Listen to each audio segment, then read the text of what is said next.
जिनको भी English pedagogy से डर लगता है वो आज की ये क्लास लगा लेना, उनको इंग्लिश पेडागोजी में डर लगना बिल्कुल बंद हो जाएगा। नमस्कार दोस्तों, मेरा नाम मोहित है और आज हम शुरू करने जा रहे हैं 2019 दिसंबर में जो सीटेट का एग्जाम आया था उसकी इंग्लिश पेडागोजी, उसकी लैंग्वेज फर्स्ट और सेकंड दोनों हम आज करने जा रहे हैं। तो उसका पहला प्रश्न हम देखते हैं।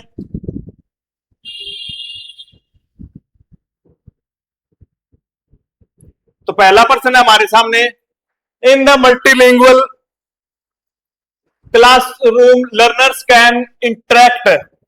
अब ये क्या बोल रहा है कि इन द मल्टीलिंगुअल का मतलब क्या होता है? मल्टीलिंगुअल का मतलब होता है कई सारी भाषाएं बोलना। इसको हिंदी में बोलेंगे बहुभाषिकता। क्या बोलेंगे? बहुभाषिकता। इसका मतलब ये होता है कि एक क्लास ऐसी होगी जिसके अंदर एक से ज्यादा भाषाएं बोली जाएगी, जिसमें हिंदी भी हो सकती है, इंग्लिश भी हो सकती है, पंजाबी हो सकती है, मराठी हो सकती है, मारवाड़ी हो सकती है, बागड़ी, हरियाणवी, राजस्थानी, जो भी हो। तो मल्टीलिंगुअल का मतलब हो गया, मल्टीलिंगुअल क्लासरूम का मतलब क्या हो गया? एक से ज्यादा भाषाएं बोली जाने वाली classroom. Learner can interact. Learner कौन होता है? लर्नर होता है सीखने वाला। लर्नर कौन होगा? सीखने वाला। Can interact. इंटरेक्ट करने का मतलब क्या होता है? एक दूसरे के साथ जब बातचीत करते हैं तो उसको बोलते हैं इंटरेक्ट करना, एक दूसरे के साथ अपने विचार विमर्श करना, साझा करना। ठीक है, तो पहला ऑप्शन देखते हैं हम। पहला ऑप्शन है in the medium of instruction followed by the school. कि स्कूल ने जो इंस्ट्रक्शन दिए हैं उनको फॉलो करना। क्या करना? कि स्कूल ने in the medium of instruction, जिस मीडियम मतलब जिस मीडियम में, जैसे हिंदी मीडियम हो गया, इंग्लिश मीडियम हो गया, in the medium of instruction, instruction जिस मीडियम में दिए गए हैं, निर्देश जिस मीडियम में दिए गए हैं, followed by the school, school के द्वारा फॉलो किए जाते हैं। सीधा सा मतलब क्या है? एक स्कूल वही नियम फॉलो करेगा जो इसको इंस्ट्रक्शन दिए गए हैं जिस मीडियम में, कि आपको हिंदी बोलनी है या इंग्लिश बोलनी है, जिस मीडियम में बोलनी है। कि ये बात होगी मल्टीलिंगुअल क्लासरूम में? ये बात बिल्कुल भी नहीं होगी। कि मान लीजिए कोई स्कूल को इंग्लिश में बोलने का इंस्ट्रक्शन दे दिया जाए, मेरा भाई पढ़ता था उसमें ऐसा था कि इंग्लिश ही बोलनी है आपको, और आपने हिंदी बोल ली तो आपको पनिशमेंट मिलती थी, 100 बार लिखो आई एम सॉरी, ऐसे आगे से नहीं करूंगा। ठीक है, क्या ये चीज होनी चाहिए मल्टीलिंगुअल क्लासरूम में? ये बिल्कुल भी नहीं होनी चाहिए। मल्टीलिंगुअल का मतलब होता है कई सारी भाषाएं बोले जाना। इन देयर ओवन लैंग्वेज, उनकी अपनी भाषा में। ओवन का मतलब क्या होता है? अपनी भाषा में, अपनी लैंग्वेज में। And can be A mix of words, और वो क्या है? कुछ शब्दों को मिक्स कर सकते हैं। From more than one language, एक से ज्यादा लैंग्वेज में। From more than one language, ये क्या बोल रहा है? कि इन देयर ओवन लैंग्वेज, वो अपनी भाषा के अंदर, और कैन बी मिक्स वर्ड्स, कुछ शब्दों को मिक्स कर सकते हैं। From from more than one language, एक से ज्यादा लैंग्वेज के शब्दों को, एक से ज्यादा लैंग्वेज के, एक से ज्यादा भाषाओं के शब्दों को वो अपनी भाषा के अंदर मिक्स कर ले, अपनी भाषा के अंदर शब्दों को मिक्स कर ले। क्या ये होगा? सुनना। ठीक है, समझते हैं इसको। Only in the language prescribed in 3 language formula. कि जो 3 लैंग्वेज फार्मूला है हमारा, जो एजुकेशन पॉलिसी में होता है कि पहले ही अपनी लोकल होगी, दूसरी हिंदी होगी, तीसरी इंग्लिश कर दे। ठीक है, इस तरीके से 3 लैंग्वेज फार्मूला जो दिया गया है, क्या सिर्फ वही 3 भाषाएं बोली जाएगी? इन the language with which the teachers is familiar, क्या वो लैंग्वेज बोलेंगे जिसके अंदर टीचर फेमिलियर हो, टीचर जिसके अंदर क्या हो? कंफर्टेबल हो, टीचर जिसको जानता हो अच्छे से। कौन सी बोलेंगे? टीचर वाली का तो कोई सेंस नहीं बनता कि टीचर जो जानता हो, टीचर जिसके साथ फेमिलियर हो वही भाषा प्रयोग करें मल्टीलिंगुअल क्लासरूम में। है कोई दम वाली बात नहीं है, कोई मजे वाली बात नहीं है, ये तो गलत बात है। सिर्फ ओनली का मतलब क्या होता है? सिर्फ ध्यान रखना कि ओनली शब्द जहां पर भी आ जाए 99.99% चांस होगी वो ऑप्शन हमेशा ही गलत होगा, क्योंकि केवल वही चीज करनी, केवल वही चीज करेंगे, ये जनरली नहीं होता। क्योंकि कुछ भी आपको करना उसमें कई सारी चीजें होती है, सिर्फ एक चीज नहीं होती। क्या ये बोला कि सिर्फ 3 भाषाएं जो हमें 3 लैंग्वेज फॉर्मूले में दी गई, क्या वही प्रयोग करेंगे? नहीं, वो भी नहीं करेंगे। और स्कूल ने दिया वो भी नहीं करेंगे। तो सही आंसर क्या हो जाएगा? कि बच्चा के अपनी भाषा के अंदर जो दूसरी भाषाएं उनके कुछ शब्दों को क्या कर ले? मिक्स कर ले। मल्टीलिंगुअल का मतलब यही होगा कि एक से ज्यादा भाषाएं बोलने वाले स्टूडेंट होंगे, और वो बच्चे जब एक दूसरे के साथ इंटरेक्ट करेंगे स्टूडेंट्स, तो वो क्या एक दूसरे की भाषाओं के शब्दों को सीखेंगे और अपनी लैंग्वेज के अंदर मिक्स कर लेंगे। ठीक है, तो राइट आंसर कौन सा हो गया इसका? दूसरा बिल्कुल राइट आंसर हो गया। आगे बढ़ते हैं। टेंशन बिल्कुल भी नहीं लेनी, बिल्कुल भी टेंशन नहीं लेनी इंग्लिश पेडागोजी को लेकर। बिल्कुल अच्छे से प्रेम से सिखाया जाएगा, आपको बताई जाएगी एक एक चीज। और जो भी हिंदी मीडियम वाले स्टूडेंट है और जिनको औखी लगती है, मुश्किल लगती है, उनके लिए भाई साहब विशेष मौज हो जाएगी, उनको स्वाद आ जाएगा, बिल्कुल एकदम स्वाद आ जाएगा। Diagnostic test are administered to, अब ये पूछ रहा है डायग्नोस्टिक टेस्ट। तो सबसे पहले तो हमें ये पता हो कि डायग्नोस्टिक टेस्ट होते हैं क्या है। सबसे पहले हमें ये पता होना चाहिए कि डायग्नोस्टिक टेस्ट होते क्या है।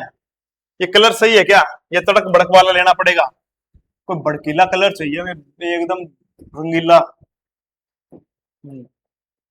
ये सही है। डायग्नोस्टिक टेस्ट, पहले तो मैं ये बताऊं डायग्नोस्टिक टेस्ट बोलते किसको है। ये बोलते हैं, हिंदी में बोलेंगे इसको निदानात्मक टेस्ट। कौन सा बोलेंगे, निदानात्मक टेस्ट। डायग्नोस्टिक टेस्ट में नाम से पता चल रहा है किसी चीज को डायग्नोज करना। क्या करना, किसी चीज को डायग्नोज करना। मतलब डॉक्टर जब नब्ज पकड़ता है वो क्या करता है, बीमारी को डायग्नोज करता है।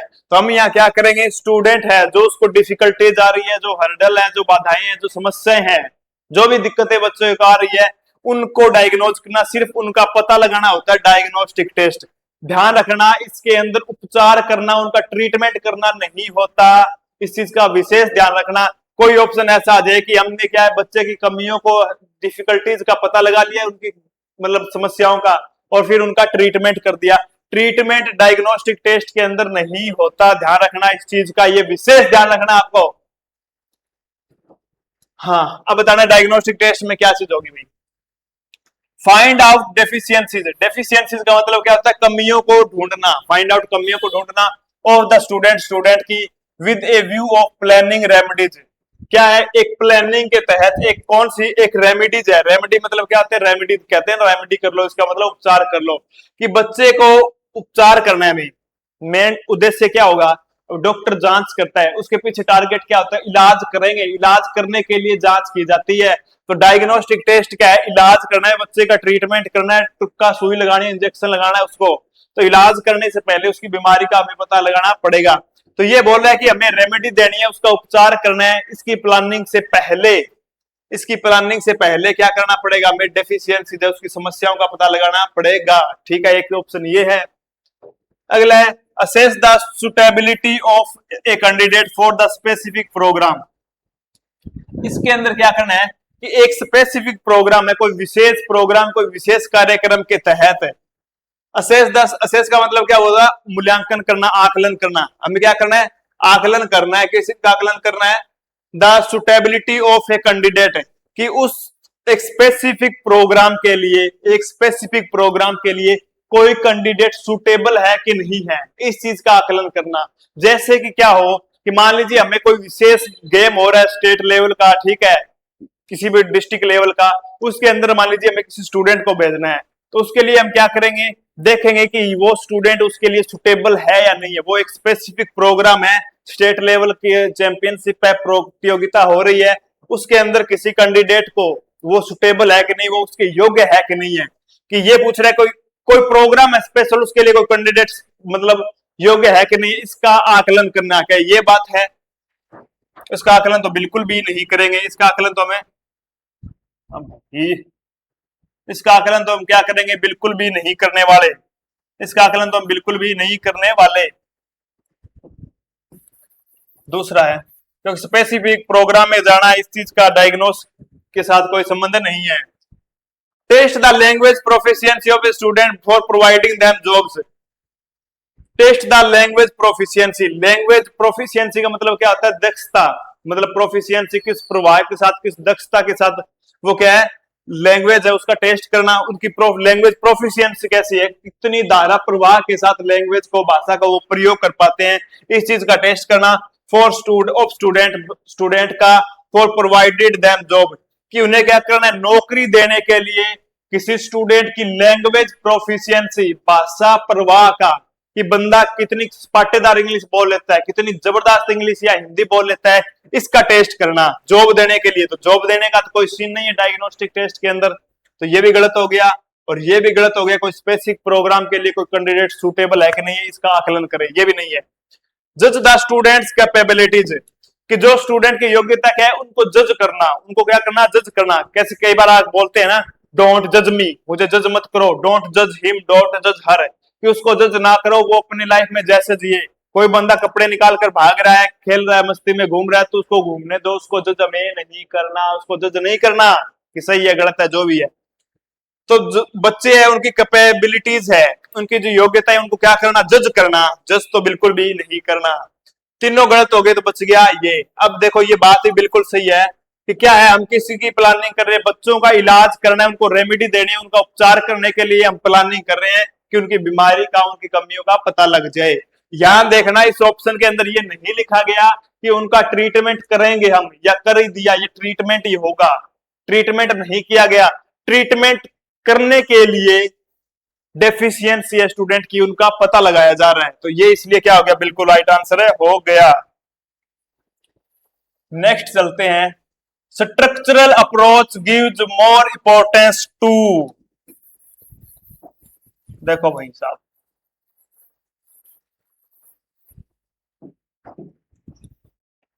Structural approach gives more importance to.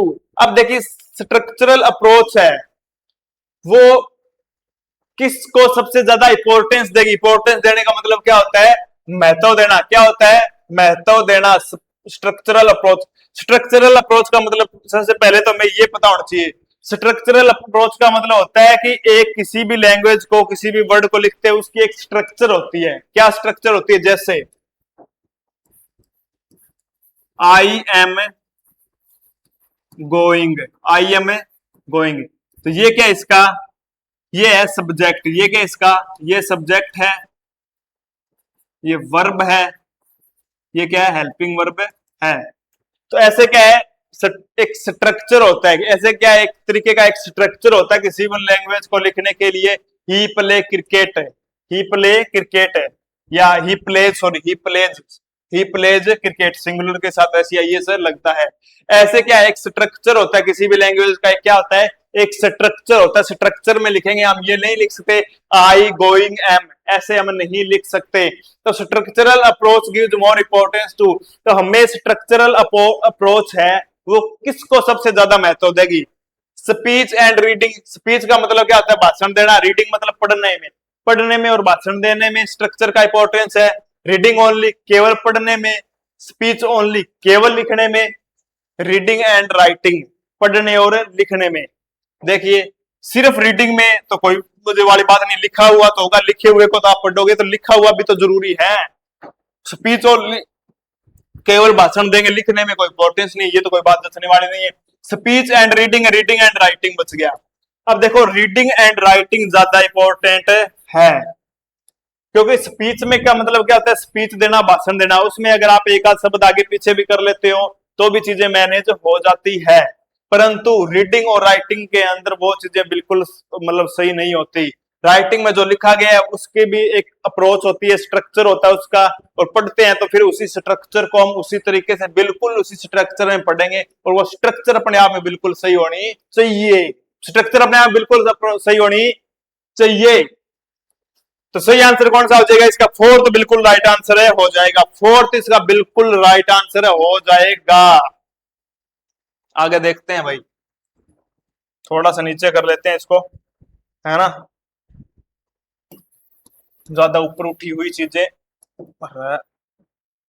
हाँ, अगला क्या है, which among the following does come under meaning based activity. इनमें से कौन सा, विच अमंग, एक होता है अमंग और एक होता है बिटवीन। क्या होता है, बिटवीन, दोनों का मतलब होता है के बीच में, दोनों का मतलब क्या होता है, बीच में। क्या डिफरेंस होता है, बिटवीन लगता है दो लोगों के बीच में, जब दो लोगों के बीच की बात होगी उसके अंदर क्या लगेगा, उसके अंदर लगेगा बिटवीन। और जब कई सारे लोगों के बीच बात होगी उसके बीच क्या लगेगा, among. A teacher distribute among the students, distribute toffees among the student. एक टीचर ने कई स्टूडेंट के बीच टॉफियां बांट दी, तो कई स्टूडेंट होंगे तो क्या लगेगा, अमंग बोलेगा। और टीचर ने पप्पू और सप्पू के बीच टॉफियां बांट दी तो क्या लग जाएगा, बिटवीन लग जाएगा। ध्यान रख लेना इस बात का। Which among the following does not come under meaning based activity. इनमें से कौन सी मीनिंग बेस्ड एक्टिविटी के अंदर नहीं आती, मीनिंग बेस्ड एक्टिविटी के अंदर नहीं आती। अब मीनिंग बेस्ड एक्टिविटी क्या होती है? मीनिंग का मतलब नाम से देखो, मीनिंग का मतलब क्या होता है? अर्थ होता है ना। मीनिंग का मतलब क्या होता है? अर्थ होता है। मीनिंग का मतलब क्या हो गया? अर्थ हो गया। मीनिंग का मतलब हो गया अर्थ। क्या हो गया? मीनिंग का मतलब हो गया अर्थ। बेस्ड एक्टिविटीज वो एक्टिविटी जिनका कोई ना कोई एक सार्थक मीनिंग होता है, कोई ना कोई एक सही अर्थ निकलता है। बिल्कुल सही अर्थ देने वाली एक्टिविटीज इनमें से किसके अंडर नहीं आती? इनमें से किसके अंडर नहीं आती? तो फर्स्ट ऑप्शन है इंटरेक्टिंग विद द टेक्स्ट। हम टेक्स्ट के साथ इंटरेक्ट करते हैं। इंटरेक्ट का मतलब क्या हो गया? अंतः क्रिया करना। हिंदी में क्या होगा? अंतः क्रिया करने का मतलब क्या होगा? टेक्स्ट मतलब कोई किताब पढ़ लिया हमने, कोई टेक्स्ट उसका कोई पैराग्राफ पढ़ लिया, कोई न्यूज़पेपर का आर्टिकल पढ़ लिया। इंटरेक्शन का मतलब क्या होगा? उसको हम पढ़ेंगे और उसका अर्थ समझेंगे। इंटरेक्शन का मतलब ये होता है कि पढ़कर उसका अर्थ जानना, मीनिंग जानना क्या है, बहुत ही ज्यादा जरूरी होता है। मीनिंग जानना पड़ेगा आपको।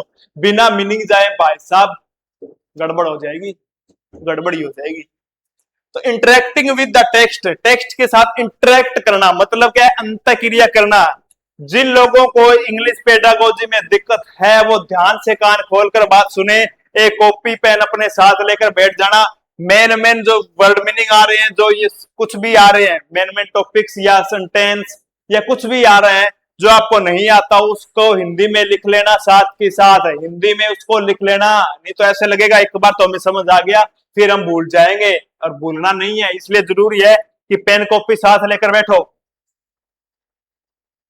Interacting with the text, text के साथ इंटरेक्ट करना।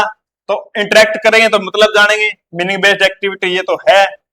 Using previous knowledge, previous knowledge का यूज करना। क्या करना? प्रीवियस नॉलेज का यूज करना। प्रीवियस नॉलेज का मतलब, प्रीवियस का मतलब क्या होता है? पिछला। नॉलेज का मतलब ज्ञान। हिंदी में बोलेंगे इसको पूर्व ज्ञान है। हिंदी में क्या बोलेंगे इसको? पूर्व ज्ञान। क्या बोलेंगे? पूर्व ज्ञान। पूर्व ज्ञान का मतलब क्या होता है? बच्चों को जैसे आपको जानवरों के बारे में बताना होता है, कोई टॉपिक ऐसा है जिसमें आपको जंगली जानवरों के बारे में बताना है या नॉर्मली जानवरों की कुछ खूबियों के बारे में बताना होता है जो बच्चा नहीं जानता, तो आप शुरू ऐसे करोगे कि आपने आसपास कोई जानवर देखे हैं? बच्चा कहे हाँ। क्या उनसे देखे? कुतिया देखा है जी, गधिया देखा है, घोड़िया देखा है, ऐसे देखा है। फिर गाय देखी है, भैंस देखी है, और तो वो क्या करती है? गाय भैंस दूध देती है, कुत्ता भौ भौ भौ भौ करता है, बिल्ली म्याऊ म्याऊ म्याऊ म्याऊ करती रहती है। ठीक है, बच्चे का ये क्या है? Prior knowledge. इस नॉलेज को जोड़कर हम आगे चैप्टर में पढ़ा देंगे, कोई बात बता देंगे। तो उसका नॉलेज करना मीनिंग बेस्ड में क्या है? बिल्कुल सही बात है। उसका यूज करने से क्या है? मीनिंग बेस्ड एक्टिविटी का वो हिस्सा है, उसके क्या पता है? मीनिंग उसका कोई ना कोई सही अर्थ निकलता है। ये बात भी अपने आप में क्या होगी? बिल्कुल जायज बात होगी। Reading the text and then narrating the same to peer. Reading the text, text को पढ़ लिया, टेक्स्ट को पढ़ लिया। टेक्स्ट का मतलब समझ रहे हो ना? कोई पैराग्राफ, मतलब पैराग्राफ तो नहीं। टेक्स्ट का मतलब क्या हो गया? कि कुछ भी लिखा हुआ है, जैसे कोई मतलब कोई बुक्स के अंदर कुछ आपने किताबें पढ़ ली या न्यूज़पेपर के अंदर कोई टेक्स्ट पढ़ लिया। ठीक है, टेक्स्ट का मतलब हिंदी एग्जैक्ट शब्द मुझे ध्यान नहीं आ रहा। तो आपने कोई टेक्स्ट पढ़ा, ठीक है, एंड देन और तब narrating the same to peers. Peers का मतलब क्या होता है? पीयर्स का मतलब होता है अपने साथी, यार, दोस्त, बेली, भाई, बंधु, यारांदा। नरेट करना, नरेट का मतलब क्या होता है? उसकी व्याख्या करना, उसको समझाना। कि आपने पहले कोई टेक्स्ट पढ़ा और वो अपने मित्र साथियों को, अपने भाई बंधुओं को, अपने बेलियों को, अपने दोस्तों को समझा दिया। और समझाने के लिए जरूरी होता है पहले चीजें आपको समझ आए, उसका मीनिंग समझ आए। तो इसमें भी मीनिंग समझ आने की बातें हो रही है। फिर अगला देखते हैं हम, reading out every word allowed. Reading का मतलब पढ़ना, एवरी वर्ड प्रत्येक शब्द को। अलाउड का मतलब क्या होता है? जोर से पढ़ना। अलाउड का मतलब क्या होता है? जोर जोर से पढ़ना, जोर जोर से पढ़ना। एंड ट्रांसलेट इट, और उसको क्या कर देना? ट्रांसलेट कर देना। जैसे इंग्लिश पढ़ रहा है उसकी हिंदी बता दी, इंग्लिश पढ़ रहा है उसकी हिंदी बता दी। एक शब्दों को क्या है? जोर जोर से पढ़ा और हिंदी में उसकी व्याख्या कर दी। तो क्या होगा? इसका मीनिंग निकलेगा। अब आप में से कुछ लोग सोच सकते हैं ऐसे कि ट्रांसलेट करने के लिए कुछ मीनिंग तो का तो पता होना चाहिए, मीनिंग का पता होना चाहिए। मीनिंग का तो पता होता है उसको, बट उसका अर्थ नहीं जानता। जैसे मैंने क्या 2 दिन 3 दिन पहले बच्चों को एक वर्ड मीनिंग डाला था, 3rd क्लास के बच्चे थे। मैंने डाला था उनको रीजन डाल दिया, रीजन का मतलब क्षेत्र, या एरिया का मतलब क्या होता है क्षेत्र। तो बच्चों ने सुना दिया कि एरिया का मतलब क्षेत्र, रीजन का मतलब क्षेत्र। अब उनसे पूछा क्षेत्र क्या होता है, तो नहीं पता। आपने डाल दिया लेक, आपने क्या डाल दिया, लेक डाल दिया। लेक का मतलब क्या होता है झील। तो बच्चों ने क्या हिंदी में तो सुना दिया उसको, लेक का मतलब है झील, बट बच्चों को ये नहीं पता कि झील होती क्या है। तो हिंदी का तो उसका पता है, ट्रांसलेट तो कर लिया बच्चे ने, बट मीनिंग नहीं जानता, समझता नहीं है कि लेक होती क्या है। तो जब मीनिंग नहीं पता, ट्रांसलेट कर दिया, तो ये बिल्कुल राइट आंसर इसका हो जाएगा। तो बिल्कुल राइट आंसर कौन सा हो जाएगा, ये इसका बिल्कुल राइट आंसर हो जाएगा। अगर आपको क्लास समझ आ रही है तो बिल्कुल सब्सक्राइब बटन पे क्लिक कर दो, लाइक कमेंट कर दिया करो। भाई साहब नई नई दुकान खोली है, हमें थोड़ा सा आप भी जोर लगाओ, थोड़ा हम लगा रहे हैं। जय बाबा की।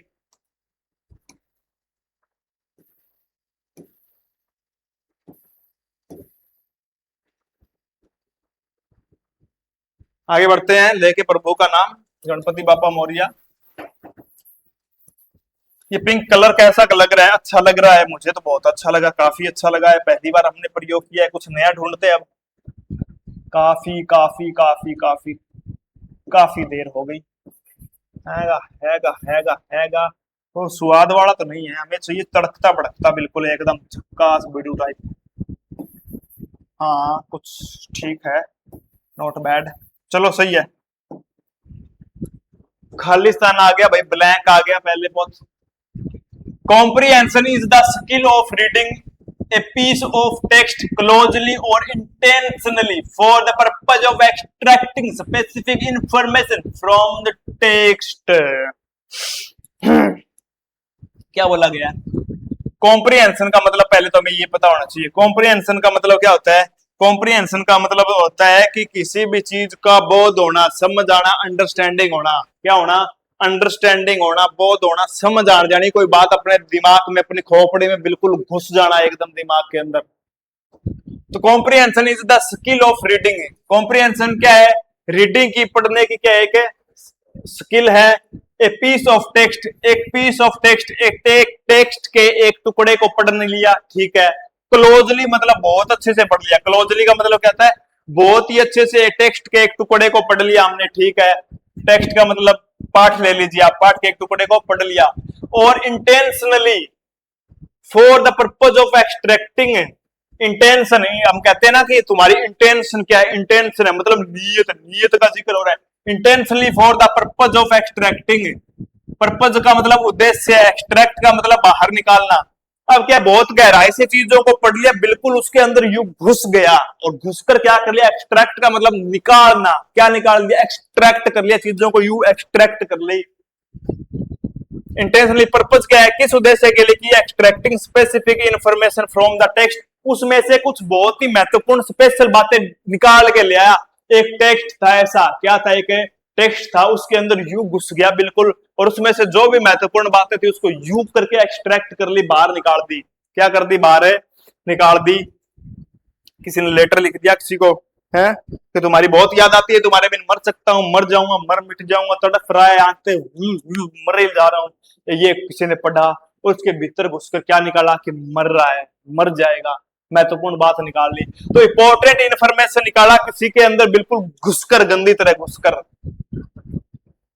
क्या चीज होगी, इन्फ्लुएंशियल होगा, ग्लोबल होगा, लोकल होगा, ट्रांजैक्शनल होगा। क्या होगा भाई साहब, देखो पहला ऑप्शन समझते हैं। इन्फ्लुएंशियल का मतलब क्या होता है, इन्फ्लुएंशियल का मतलब होता है अनुमान लगाना, और वो शब्द जानना जो क्या है, जो सामने लिखा हुआ नहीं है, छुपे हुए अर्थ को निकालना, छुपा हुआ अर्थ जानना। क्या जानना, छुपा हुआ अर्थ जानना। लिख सकते हो भैया, छुपा हुआ अर्थ है जानना, छुपा हुआ अर्थ जानना, जानना, छुपा हुआ अर्थ जानना। मतलब क्या होगा कि जैसे कोई कहानी पढ़ी और ये कहा कि लेखक कहना चाहता है, या लेखक का भाव ये है, राइटर इसके अंदर ये बात बोलना चाहता है, डायरेक्ट नहीं लिखी हुई, पर हमने चैप्टर पढ़ के ये बता दिया कि अच्छा राइटर ये बात बोलना चाहता है, वो ये मैसेज देना चाहता है, वो ये शिक्षा देना चाहता है। डायरेक्ट नहीं लिखा हुआ। कोई चैप्टर था जिसमें मेहनत के बारे में बात की गई थी, तो उसमें मेहनत करना क्या है, एक छुपा हुआ मतलब है, या ईमानदारी की बात कर ली तो ईमानदारी क्या, एक छुपा हुआ मतलब उसमें से निकल कर बाहर एकदम से आ जाएगा कि राइटर ये कहना चाहता है, लेखक ये कहना चाहता है, ये बताना चाहता है, इसके अंदर ये बात पढ़कर हमने बता दी। वो कौन सा होता है, इन्फ्रेंशियल होता है। कौन सा होता है, इन्फ्रेंशियल। छुपा हुआ अर्थ है जानना। ग्लोबल का मतलब होता है समग्र। ग्लोबल का मतलब पूरा का पूरा जानना, ए टू जेड जानना, पूरा का पूरा जानना और ए टू जेड जानना। लोकल का मतलब क्या होता है, लोकल का मतलब ये होता है कि जो भी आपने पढ़ा उसके छोटे छोटे सेंटेंस, छोटे छोटे वर्ड्स, उन सारों का मीनिंग अच्छे से जानना। ट्रांजैक्शनल का मतलब क्या होता है, ट्रांजैक्शनल का मतलब होता है कि आपने पढ़ लिया और उसके अंदर थोड़ा अपना एक्सपीरियंस जोड़ दिया, फिर आपने क्या अपना ओपिनियन उसके ऊपर रख दिया। जैसे जानना चीजों को अच्छे से पढ़ना, पढ़कर उसका अर्थ ग्रहण करना, पढ़कर उसका अर्थ ग्रहण करना, उसका मीनिंग जानना, अर्थ ग्रहण करने के बाद अपना एक्सपीरियंस ऐड कर देना, अपना एक्सपीरियंस ऐड करके फिर अपना ओपिनियन बताना।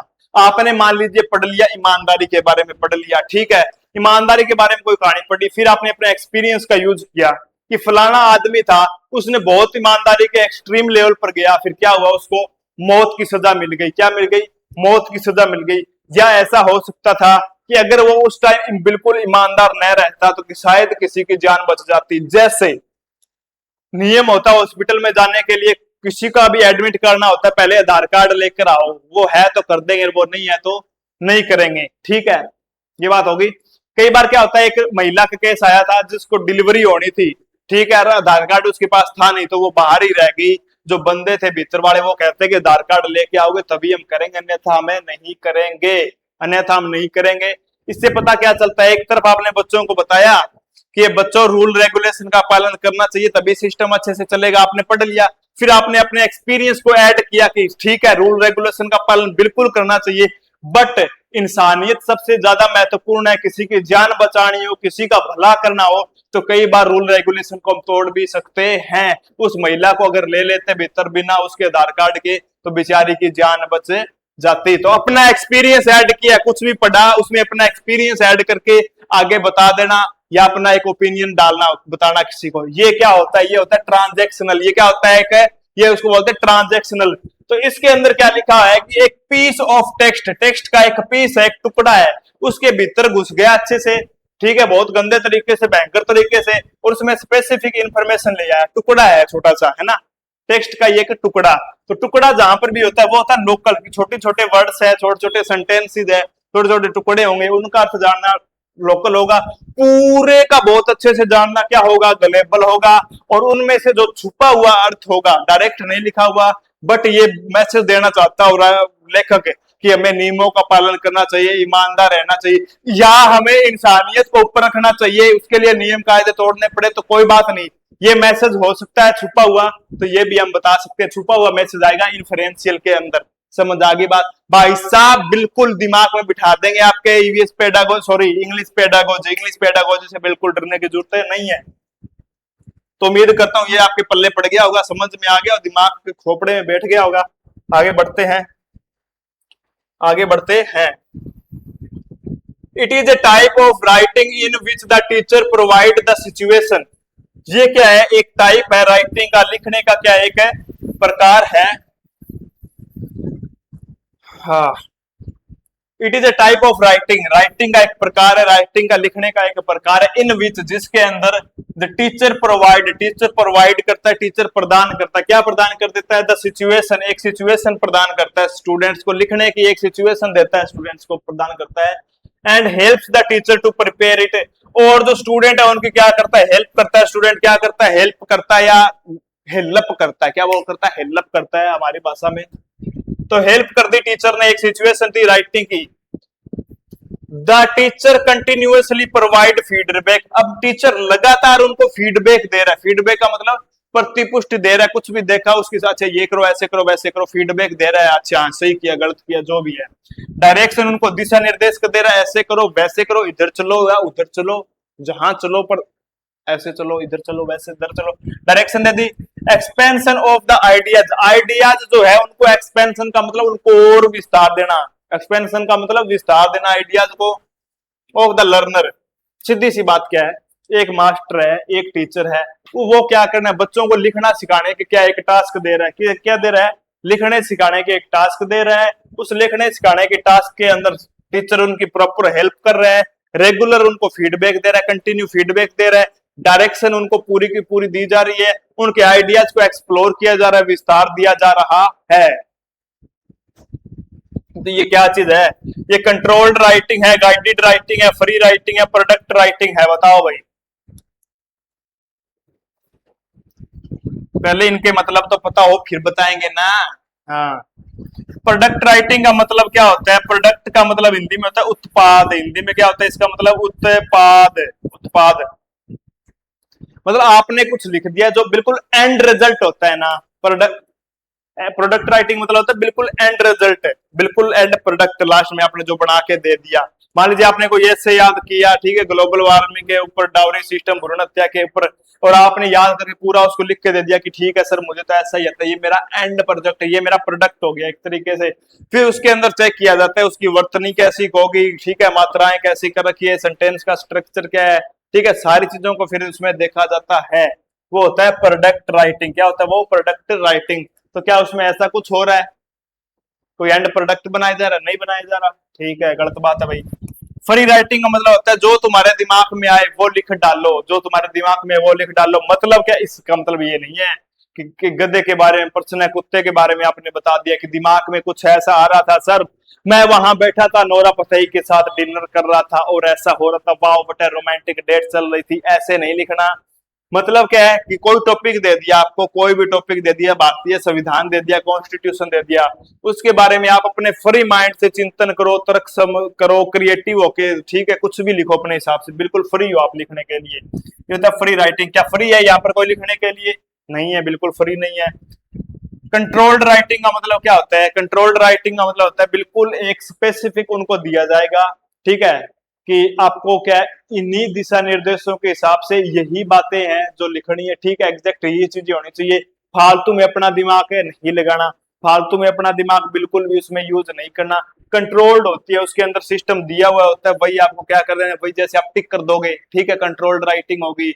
या सिर्फ बिल्कुल एग्जैक्ट अपने हिसाब से कुछ नहीं लिखना, जो बिल्कुल एग्जैक्ट सही ऑथेंटिक बात होगी वही लिखना, वही कंट्रोल्ड होगी, और आपको बिल्कुल फिक्स टाइम दिया जाएगा, फिक्स स्ट्रेटजी होगी, फिक्स लाइनें होंगी, फिक्स वर्ड दे देंगे, इतने वर्ड के अंदर ये बात बताओ, ऐसे ये होती है कंट्रोल्ड राइटिंग। गाइडेड राइटिंग कौन से थे, नाम से पता चल रहा है, गाइड करना। क्या करना? गाइड करना, निर्देशन देना। गाइड होता है ना, गाइड करना। तो यहाँ टीचर गाइड ही तो कर रहा है, फीडबैक दे रहा है, डायरेक्शन दे रहा है, एक्सपेंशन आइडियाज कर रहा है। तो सही आंसर कौन सा हो जाएगा इसका?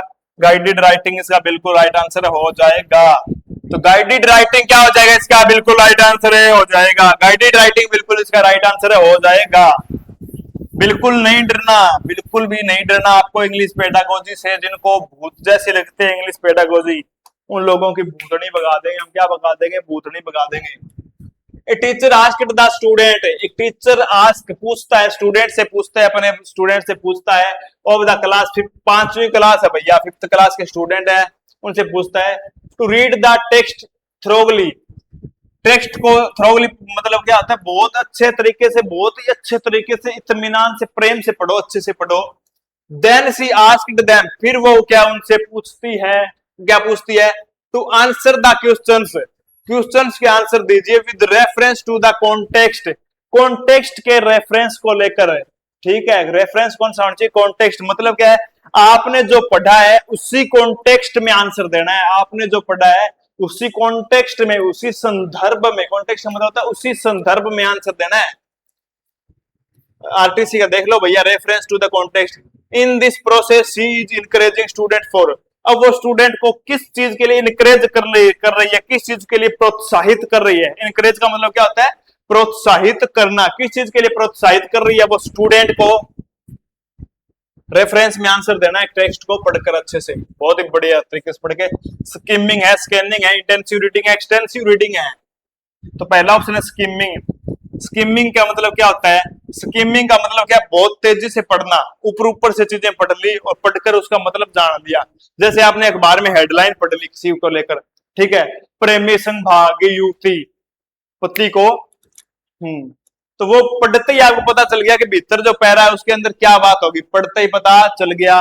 भारत ने इंग्लैंड को 10 विकेट से हराया, कोहली ने लगाए 197 रन। ठीक है, ये पढ़ते ही आपको पता चल गया कि भारत जीत गया है, कोहली ने सबसे बेस्ट पारी खेली है, कोहली ने मैच को जिता दिया। ओवरऑल 2 लाइनें पढ़ते ही आपको पता चल गया। इसका मतलब ठीक है, ये होते स्कीमिंग कि एकदम से मैन बातें पढ़ ली और पढ़कर उसका बिल्कुल मतलब जान लिया, पूरा नहीं पढ़ा, स्पीड से पढ़कर ऊपर ऊपर से जान के चीजों को मतलब है समझ गए कि हाँ इस तरह की बात होगी। इसको क्या बोलेंगे, स्कीमिंग बोलेंगे भाई साहब। नोट कर लेना, नोट कर लेना। स्कैनिंग का मतलब क्या होता है, स्कैनिंग का मतलब समझते हैं ना, स्कैन करना। यू करिए क्या कर दी, स्कैन कर दिया। तो स्कैन करने का मतलब क्या होता है, आप हो मान लीजिए आगरा, आगरा क्या लेने गए आप, ताजमहल देखने गए, ताजमहल देखकर आपको जाना है वापस दिल्ली, फिर गए आप Agra railway station, railway station के ऊपर बहुत ही बड़ी दीवार के अंदर ऐसे लगी हुई थी कि दिल्ली कलकत्ता जा रही है, मुंबई जा रही है, कर्नाटक जा रही है, पाकिस्तान जा रही है, झारखंड जा रही है, जहां मर्जी जा रही है। आपने क्या किया, 1 मिनट में यू स्कैन किया, उसको स्कैन कर देख लिया कि आगरा से दिल्ली जाने वाली शाम को 5 बजे चलेगी, पूरा देखा आपने, आंखों से निकाल लिया और जो आपको इंफॉर्मेशन चाहिए वो आपने पिक कर ली। इसको क्या बोलते हैं, स्कैनिंग बोलते हैं। इसको क्या बोलेंगे, स्कैनिंग। क्या है, स्कैनिंग का काम बात हो रही है यहाँ पर, बिल्कुल नहीं हो रही। स्किमिंग की बात हो रही है, बिल्कुल नहीं हो रही। स्किमिंग का मतलब होता है ऊपर ऊपर से फास्ट फास्ट पढ़ के अर्थ जान लेना, और ये कह रही है क्या कर रही है, कॉन्टेक्स्ट के हिसाब से पढ़ो। और थ्रोगली का मतलब क्या हो गया, बहुत अच्छे से टेक्स्ट को पढ़ो। एक होता है इंटेंसिव रीडिंग, एक होता है एक्सटेंसिव रीडिंग। एक्सटेंसिव रीडिंग का मतलब ये होता है कि चीजों को बहुत विस्तार से पढ़ना। एक्सटेंसिव का मतलब नाम से पता चल रहा है, विस्तार से पढ़ना, अपने मौज मस्ती के लिए, अपने आनंद के लिए, अपने स्वाद के लिए पढ़ना। यू ही कोई बुक थी आपको अच्छी लगी कहानियों की, ठीक है, विकराल गबराल की आपने लगी, चाचा चौधरी की आपको लगी, ठीक है, कोई कार्टून वाली कहानियां होगी, आपने यू ही पढ़ना शुरू कर दिया अपने आनंद के लिए, तो वो होती है एक्सटेंसिव रीडिंग। और इसमें चीजों को बहुत विस्तार से पढ़ा जाता है, चुटमुट नहीं पढ़ा जाता। एक्सटेंसिव रीडिंग कौन सी होती है, इंटेंसिव रीडिंग होती है वो रीडिंग जो बिल्कुल यू गहराई में घुस जाएंगे उसके, छोटी होगी, छोटे से टेक्स्ट को, छोटी सी चीज को बिल्कुल गहराई में घुसकर पढ़ेंगे, एक एक शब्द का मतलब जान लेंगे, पूरा गहराई से पढ़ेंगे, ठीक है, अच्छे से जानेंगे।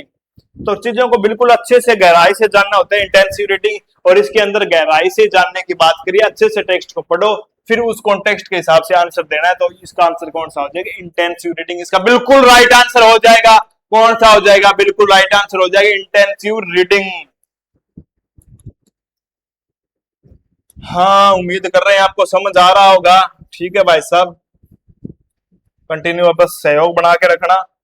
नई दुकान खोली हमने और नई नई दुकान के अंदर आपको बिल्कुल सपोर्ट चाहिए आपका, है ना।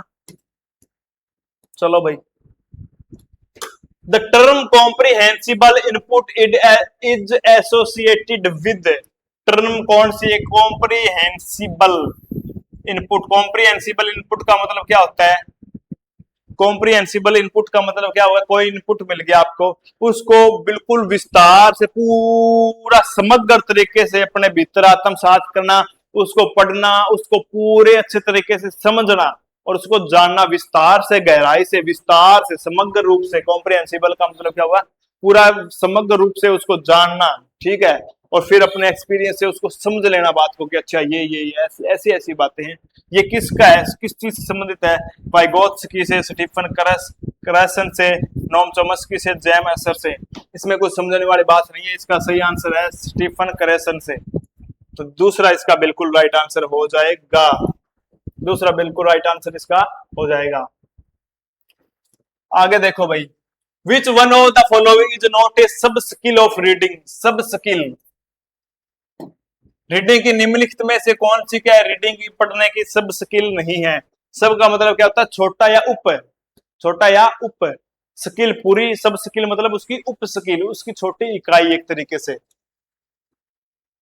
पढ़ने की सब स्किल कौन सी नहीं है, कनेक्टिंग है, प्रेडिक्टिंग है, सिंथेसाइजिंग है, ट्रांसक्रिप्टिंग है। तो बताओ भाई, which of the following is not a सब स्किल ऑफ रीडिंग। रीडिंग पढ़ने से कौन संबंधित नहीं है।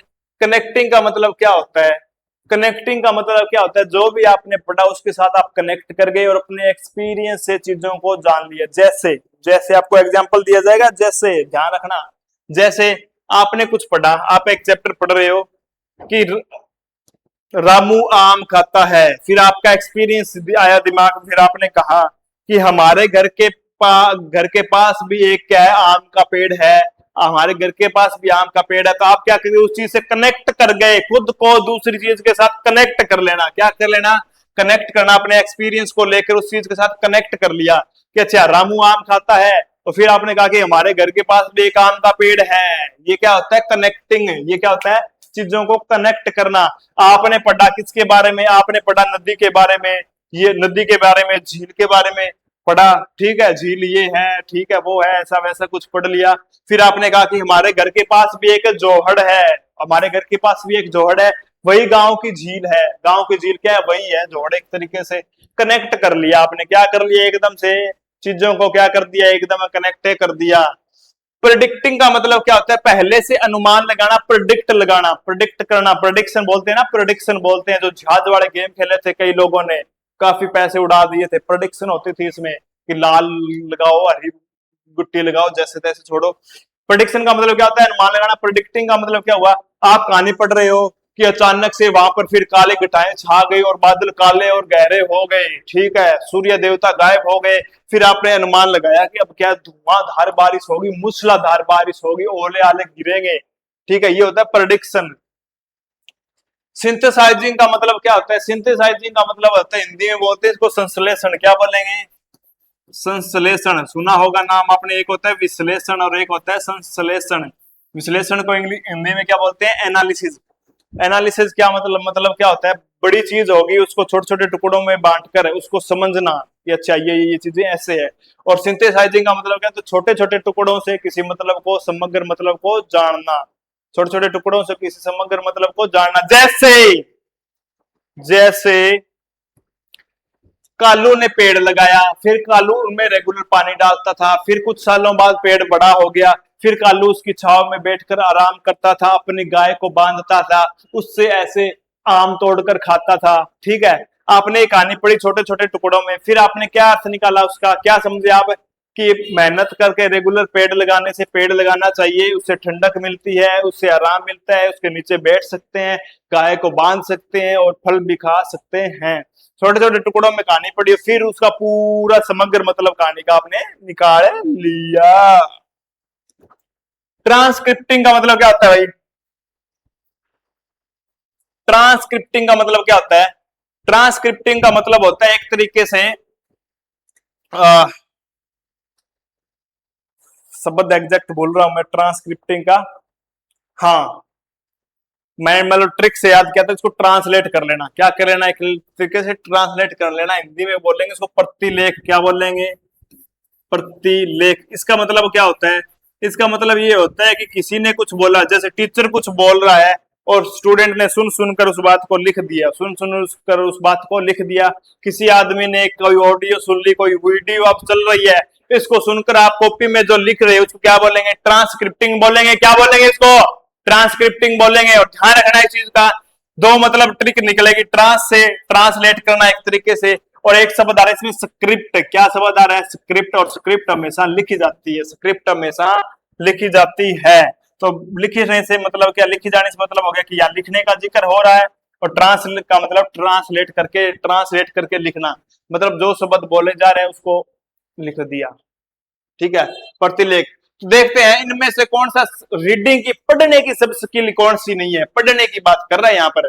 पढ़ने से कनेक्टिंग का क्या है, आपने कनेक्ट किया, कोई चीज पढ़ी आपने और फिर उसके साथ कनेक्शन बनाया, ठीक है, कि आम का पेड़ के बारे में, आम खा रहा है पप्पू, आपने कहा कि हमारे घर के पास पेड़ है, आम का पेड़ है, तो आपने क्या किया, रीडिंग से, पढ़ने से ही तो रिलेटेड है, तो ठीक है। प्रोडिक्टिंग का मतलब कहता है अनुमान लगाना। पढ़ा ही था आपने, कहानी पढ़ी थी एक कि काले बादल छा गए और घटाएं छा गई, अब बारिश होगी, अनुमान लगा लिया बारिश होगी, तो ये भी किससे संबंधित है, पढ़ने से संबंधित है। सिंथेसाइजिंग क्या है, संश्लेषण का मतलब पढ़ने से, छोटे छोटे टुकड़ों में चीजों को पढ़ा और फिर समग्र रूप से उसका अर्थ जान लिया, पढ़ने से संबंधित है। ट्रांसक्रिप्टेड किससे संबंधित है, लिखने से संबंधित है। किससे संबंधित है, लिखने से संबंधित है। लेख नाम आ गया ना पीछे, लेख नाम आ गया, इसलिए मतलब क्या है, लिखने से संबंधित है। समझ आ रही है क्या, आ रहा है क्या भक्तों समझ में। हमारा गला सूख चुका है, पानी की बोतल हमारे पास है नहीं, रोज सोचते हैं लेकर आएंगे, फिर भूल जाते हैं, इतनी दूर आना पड़ता है रिकॉर्डिंग करने के लिए भाई साहब, क्या बताएं, चलो छोड़ो। Which one of the following is least important in enhancing speaking skill of children? Which of the following is the least important? Least का मतलब क्या होता है? कम से कम. Least का मतलब क्या होता है? बिल्कुल कम. कम इंपॉर्टेंट है. क्या है? कम इंपॉर्टेंट है. इनमें से कौन सा आपको ये बताना है कि जो कि क्या बिल्कुल ही कम इंपॉर्टेंट बात बताओ. लिस्ट का मतलब क्या होता है? कम इंपॉर्टेंट बात बतानी. In enhancing speaking skill of children. Enhancing का मतलब क्या होता है? बढ़ाना. स्पीकिंग स्किल बढ़ानी. स्पीकिंग मतलब बोलने की जो स्किल है, जो योग्यता है, जो क्षमता है, उसको बढ़ाने के लिए कौन सी चीज कम इंपॉर्टेंट बतानी है? भाई साहब कम बतानी, ज्यादा मत बताने देना. Listening patiently to children's talk. बच्चों की बातों को बहुत पैसेंस से, बहुत धैर्य से सुनना. बच्चों की बातों को बहुत धैर्य से सुनना क्या आपकी स्पीकिंग स्किल बढ़ाएगी चिल्ड्रन की? बच्चों की बातें, ठीक है, बहुत धीरे से, बहुत धैर्य से सुनना. इससे क्या स्पीकिंग स्किल बढ़ती है? सुनने से क्या बढ़ जाएगी? रुको आगे वाला पढ़ते हैं. Giving them an opportunity to express their feeling and ideas. उनको ऐसी अपॉर्चुनिटीज दें, ऐसे अवसर प्रदान करें जिससे क्या है भाई साहब, वो अपनी फीलिंग मेरे दिल में आज क्या है, तू मेरी जिंदगी है, तू मेरी हर खुशी है. फीलिंग बताना है भाई साहब. फीलिंग अपने आइडियाज को क्या कर दे? बिल्कुल एक्सप्रेस कर दे. फीलिंग आइडियाज को क्या कर दे? बिल्कुल एक्सप्रेस कर दे. 15 नंबर. फीलिंग आइडियाज क्या करते हैं? बिल्कुल एक्सप्रेस करे. एक्सप्रेस करेगा तो स्वाभाविक सी बात है, ऑब्वियस सी बात है, उसकी स्पीकिंग स्किल बढ़ेगी, इनहैंस होगी. सही बात है ये. Asking closed ended question, organising discussion on a giving topic. कोई टॉपिक दे दिया आपने, क्या दे दिया? कोई टॉपिक दे दिया कि बताओ कि लव मैरिज गुड और बैड. लव मैरिज अच्छी है या बुरी है? आपने टॉपिक दे दिया, आप उसके ऊपर बोलना है उनको. ऑब्वियस सी बात है, जब वो बोलेंगे तो उनकी स्पीकिंग स्किल डेवलप होगी. ये दो तो बिल्कुल सही आ गए. अब बचिया पहला है सुनना है, उसको सिर्फ सुनने की बात हो रही है. और दूसरा क्या है? Asking close ended question. Close ended question पूछने से क्या उसकी स्पीकिंग स्किल डेवलप होगी? क्लोज एंडेड का मतलब क्या होता है कि आपने पूछा भारत की राजधानी क्या है? बच्चे ने कहा दिल्ली. आपने कहा कि नहा कर आए हो? बच्चे ने कहा हाँ जी. क्या कहा? हाँ जी. आपने कहा कि बताओ बेटे, 3 केले खाए आपने और 2 टप्पू ने केले खाए, तो टोटल केले कितने हो गए? बच्चे ने कहा 5 हो गए, 5 हो गए. बच्चे ने क्या कहा? 5. सिर्फ एक सवाल दिया. ये होता है क्लोज एंडेड पर्सन, होता है बिल्कुल ही क्लोज एंडेड. क्या एक दो शब्दों के आंसर होते हैं? क्या इससे स्पीकिंग स्किल डेवलप होगी? बिल्कुल भी नहीं होगी, या बहुत ही कम डेवलप होगी. Listening patiently to children talk, ये देखिए सब ये टिक करके आए कि इसमें लिख पढ़ने बोलने की तो बात ही नहीं हो रही, इसमें तो सिर्फ पैसेंस से सुनने की बात हो रही है. सुनने की बात हो रही है. तो भाई साहब ये ध्यान रखना, LSRW होता है. LSRW होता है फॉर स्किल हमारी. पहले लिसनिंग होगी, फिर स्पीकिंग होगी. जो जितना अच्छा श्रोता होता है वो उतना ही अच्छा वक्ता होता है. इसलिए अच्छा वक्ता बनने के लिए अच्छा श्रोता बनना बहुत ही ज्यादा जरूरी है. क्या बहुत ही ज्यादा जरूरी है. तो इसलिए क्या है, सुनने वाली बात एकदम बढ़िया है, इसको गलत आप बिल्कुल भी नहीं कर सकते. सही आंसर होगा तीसरा, क्लोज एंडेड क्वेश्चन प्रश्न. हाँ नहीं वाले, बिल्कुल एक शब्द में जिसका जवाब आ जाए, उसमें क्या स्पीकिंग स्किल बहुत ही कम बच्चे की डेवलप होगी, अच्छी डेवलप नहीं होगी. और मोस्ट स्टूडेंट ये करके आएंगे, करते ही बेड़ा गर्क. इसीलिए क्या होता है, बोलते हैं भाई साहब इसको पेडागोजी, ये अंदर घुस जाती है, ऐसा इसके लॉजिक लगते हैं, समझ ही नहीं आता है बच्चों को नहीं. बच्चे तो छोटे होते हैं, आप बच्चे थोड़ी हो, आप तो महान इंसान हो, एस्पिरेंट हो आप. तो एस्पिरेंट हो, सुनो आगे बढ़ो. एस्पिरेंट हो. At primary level literature is helpful in developing language of learners age. ये क्या बोल रहा है? At primary level literature. Primary level है लिटरेचर में. लिटरेचर का मतलब क्या होता है? साहित्य है. तो प्राइमरी लेवल में literature is helpful, literature helpful है in developing language of learner age, कि वो लर्नर की जो सीखने वाला जो अधिगम करता है उसकी लैंग्वेज को डेवलप करने में हेल्पफुल है. अब आगे बढ़ते हैं, ये बात क्या सही है गलत है, क्या आप चीज बोलना है? It encourage the learner to complete the worksheet based on it. ये क्या करता है, जो लर्नर है, सीखने वाला है, उसको क्या करे? इनकरेज करेगा. जो उसको वर्कशीट दे दी गई है, वर्कशीट दे दी गई है, ठीक है, उसको कंप्लीट कर लेगा. क्या ये बात होगी लिटरेचर के बारे में? It is an authentic material covering various genres. क्या है कि ये एक ऑथेंटिक मटेरियल है अलग अलग जेनर का। जैसे क्या होता है, कोई मतलब भूतों की में इंटरेस्टिंग होता है, कोई चोर पुलिस हो गया, उस तरीके के जोनर होता है, अलग अलग जोनर होते हैं ना। कोई जैसे रोमांटिक कहानियों का एक जोनर होता है, ठीक है, अलग अलग जेनर्स है। उसके क्या it is an authentic material, ये एक ऑथेंटिक मटेरियल है, ठीक है, कवरिंग वेरियस जेनर, अलग अलग जेनर को कर लेंगे हमें। उसमें समाज की कहानियां भी आएगी, हिस्ट्री की कहानियां भी आएगी, कविताएं, हर तरीके के लिटरेचर में तो सारी चीजें आती है ना। तो ये क्या, ये अपने आप में बढ़िया बात है। It develop teachers in interpretative, creative and critical abilities. ये क्या करे, टीचर की इंटरप्रिटेटिव का मतलब क्या होता है, इंटरप्रेट करना, व्याख्या करना चीजों का, क्रिएटिव मतलब सृजनात्मक होना, क्रिटिकल एबिलिटीज, और क्रिटिकल एबिलिटीज टीचर में डेवलप कर देगी। तो टीचर की तो बात ही नहीं करी हमने, तो ये तो कोई बिल्कुल इलॉजिकल बात होगी। It is good basis for the only expansion of vocabulary. ध्यान रखना, जहां पर भी ओनली आ जाए वो अपनी बात हमेशा गलत ही होती है। सिर्फ क्या करेगा, आपकी वोकेबुलरी बढ़ाएगा, सिर्फ वोकेबुलरी बढ़ाई, ये क्या बात हुई भाई, ये भी गलत हो गया, ठीक है। ये वर्कशीट पूरी कर ले, वर्कशीट पूरी कर ले, ये कोई मजे वाली बात नहीं, सिर्फ वर्कशीट पूरी कर ले। लिटरेचर का मतलब क्या होता है, ऑथेंटिक मटेरियल है भाई साहब, अलग अलग जॉनर की चीजों को मतलब उनको कवर कर लेता है ये। अगला, a teacher prepares A worksheet and removes every seventh word. अब एक टीचर है, उसने क्या किया, चलो भाई, a teacher prepare a worksheet, एक टीचर ने एक वर्कशीट प्रिपेयर की and remove every seventh word, ठीक है। उसमें क्या है, हर सातवां वर्ड, जैसे क्या है, ए पेन इज रेड बट, 1 2 3 4 5 6 7, यहां पर क्या कर दिया, फिल इन द ब्लैंक्स लिख दिया, ठीक है, फिल इन द ब्लैंक्स नहीं, ब्लैंक कर दिया, इसको क्या कर दिया, ब्लैंक कर दिया। हर सातवां शब्द की जो है खाली जगह छोड़ दी, फिर आगे लिखा हर सातवां शब्द क्या है, खाली है, क्या है, खाली जगह है, हर सातवें शब्द की जगह।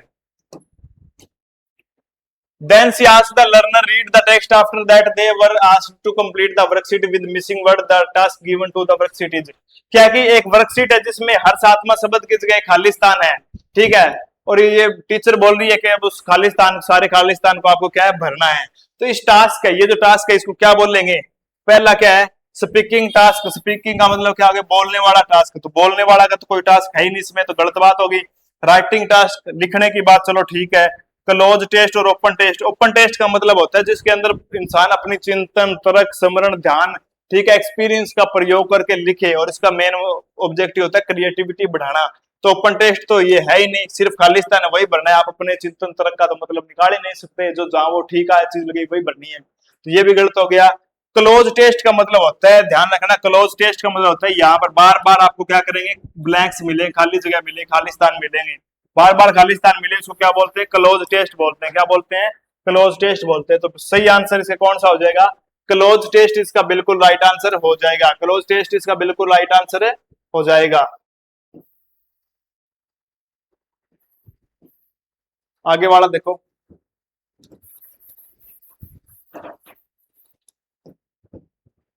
Language is arbitrary means that है, लैंग्वेज एक आर्बिट्री है। इसका मतलब क्या होता है, आर्बिट्री का मतलब ये होता है कि जो चीजें हम देख रहे हैं उनका वास्तव में उस चीज के साथ कोई संबंध नहीं है। जैसे क्या है, आपने एक जानवर देखा और उसको नाम दे दिया, आपने डॉग नाम दे दिया, क्या नाम दे दिया, डॉग नाम दे दिया, कुत्ता बोल दिया उसको आपने, और दूसरे को आपने बोल दिया गधा, क्या बोल दिया, गधा बोल दिया, घोड़ा बोल दिया, हॉर्स बोल दिया, एस बोल दिया। अब देखिए, कुत्ता है, कुत्ता एक जानवर है जो नेचर ने बनाया है, पर डॉग शब्द का कुत्ते के साथ वैसे कोई संबंध नहीं है, बस यूं ही उसको एक नाम दे दिया। कुत्ते शब्द का ऐसा नहीं है कि प्रकृति ने कहा है कि उसको कुत्ता नाम देना है, कुत्ते को कै ता का उसके साथ कोई रिलेशन है, रिलेशन बिल्कुल नहीं है, ठीक है, बस ऐसे नाम दे दिया। तो आर्बिट्री का मतलब क्या होता है कि आर्बिट्री का मतलब होता है कोई चीज है उनका वास्तव में प्राकृतिक रूप से, नेचुरल रूप से कोई रिलेशन नहीं है। तो कुत्ते का और वास्तविक कुत्ते का, कुत्ते शब्द के साथ कोई संबंध नहीं, इसको क्या बोलते हैं, आर्बिट्री। तो ये बोला language is arbitrary means, language एक आर्बिट्री है। इसका क्या मतलब है, something is determined by judgement and for a specific reason, कि कुछ भी डिटरमाइंड किया जा रहा है, पहचाना जा रहा है एक जजमेंट के रूप में। जजमेंट करना मतलब जजमेंट का जजमेंट मतलब निर्णय के रूप में, निर्णय नहीं बोलेंगे जजमेंट को, मतलब आप देख रहे हैं जजमेंट का हिंदी शब्द एग्जैक्ट ध्यान नहीं आ रहा अभी में। फॉर ए स्पेसिफिक रीजन, एक स्पेसिफिक रीजन के लिए जजमेंट करना, ठीक है। क्या ये चीज होगी? It is based on a valid reason and not on chance. एक वैलिड रीजन के लिए के ऊपर ये बेस्ड होता है, नॉट ऑन चांस। यू इन एक सिर्फ किसी एक चांस के लिए हो गया। There is a strong relation between the words of a language and their meaning. ये बोला कि जो लैंग्वेज है उसका और जो वर्ड है उनके साथ एक स्ट्रॉन्ग रिलेशन है, लैंग्वेज और वर्ड का, भाषा और शब्दों का। There is no inherent relation. Inherent का मतलब क्या होता है? इनहेरिटेंट को हिंदी बोलते हैं अंतर्निहित, जो बिल्कुल उसके अंदर निहित हो। कि क्या there is no inherent relation, कोई भी इनहेरिटेंट रिलेशन नहीं है between words of a language, language के वर्ड के साथ, एंड देयर मीनिंग, और उनके मीनिंग के साथ उनका कोई भी इनहेरिटेंट रिलेशन नहीं है। तो ये बात इसकी बिल्कुल राइट है कि कोई भी इनहेरिटेंट रिलेशन नहीं है। इसलिए लैंग्वेज को बोलते हैं language is a arbitrary. Language क्या है कि आर्बिट्री है, जिसका जो शब्द है उनका वास्तव में उन चीजों के साथ कोई संबंध नहीं है।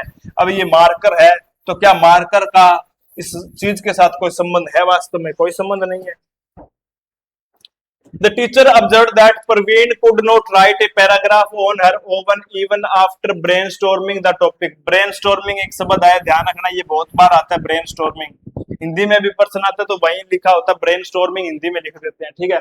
brainstorming का मतलब होता है विचार मंथन करना। brain का मतलब दिमाग, storming का मतलब कुछ स्टोर्म, तूफान जैसा कुछ आ गया है ना। तो brainstorming का मतलब होता है चिंतन, तर्क, ध्यान, स्मरण, ठीक है, विचार का यूं मंथन कर लेना, ये होता है brainstorming।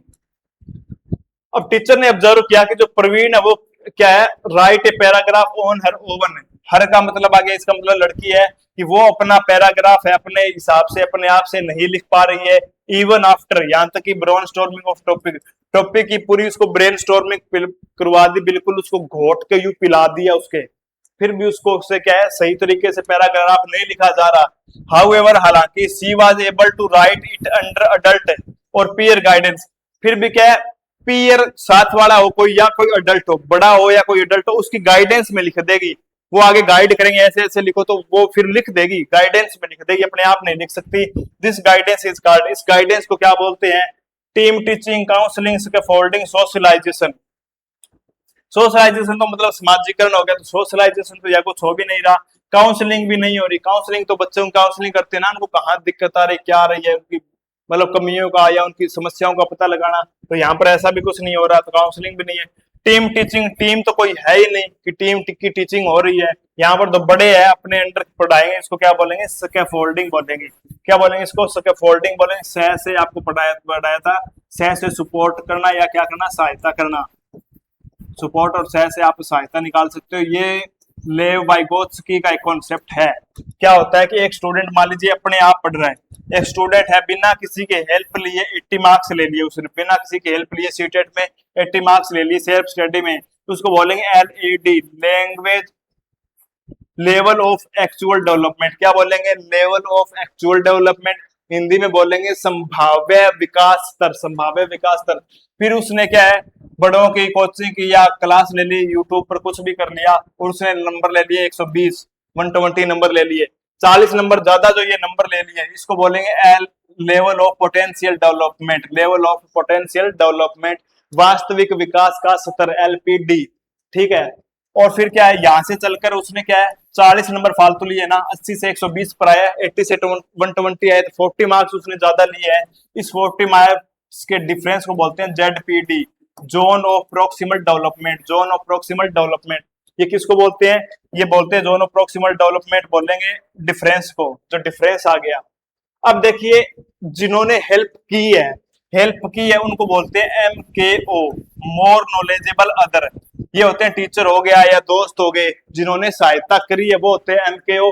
और जो सहायता की गई है 80 से 120 नंबर पर पहुंचने में, जो हेल्प हुई है, कोचिंग की, टीचर्स ने की है, जो भी हेल्प करी गई है, हेल्प को बोलते हैं स्कैफोल्डिंग। हेल्प को क्या बोलते हैं? स्कैफोल्डिंग। और मैंने जितने भी सीटेट के प्रीवियस ईयर क्वेश्चन पेपर पढ़े हैं या मतलब करवाए हैं, ऐसा शायद ही कोई होगा जिसके अंदर स्कैफोल्डिंग ना पूछा गया। स्कैफोल्डिंग बहुत इंपॉर्टेंट है, ध्यान रख लेना। सह से मतलब हिंदी मीडियम वाले याद रखना सहायता, एक अस्थायी टेम्पररी सहायता होती है। इंग्लिश वाले याद रख सकते हो सपोर्ट, ठीक है, सपोर्ट करना किसी को। ये क्या हो गया? इसका बिल्कुल राइट आंसर है, हो गया। आगे बढ़ते हैं, नीचे हो, ठीक है, इरेजर से पहले इसको मिटाते हैं। अरे हो जा।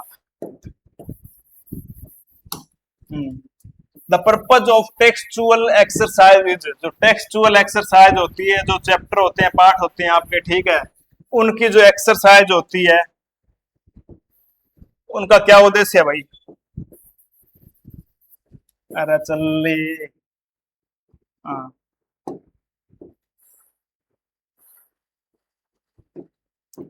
जो टेक्स्ट आपने पढ़ा है उसकी एक्सरसाइज करेंगे, ठीक है, तो उसका क्या पर्पज? पर्पज नहीं है, नोट है भाई, ध्यान रख लेना। पर्पज कौन सा उसका पर्पज नहीं है टेक्सचुअल एक्सरसाइज का।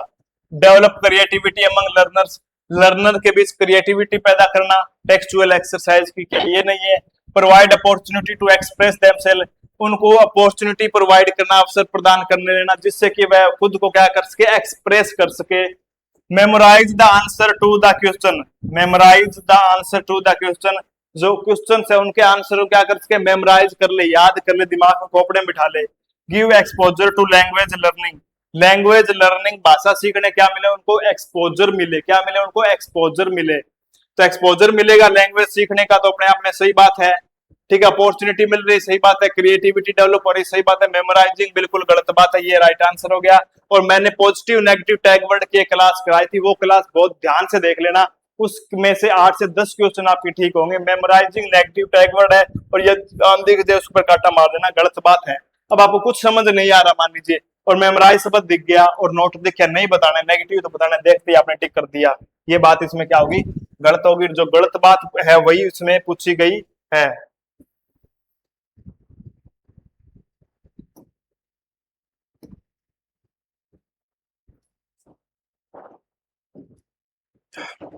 अब आते हैं लैंग्वेज 2 के अंदर।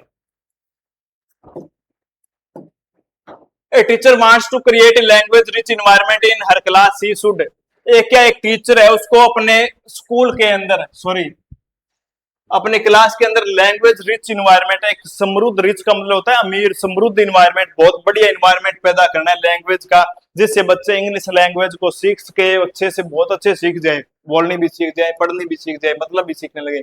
Establish a language lab in her class, एक लैंग्वेज लैब स्टैब्लिश करते हैं। लैंग्वेज लैब का मतलब क्या होगा?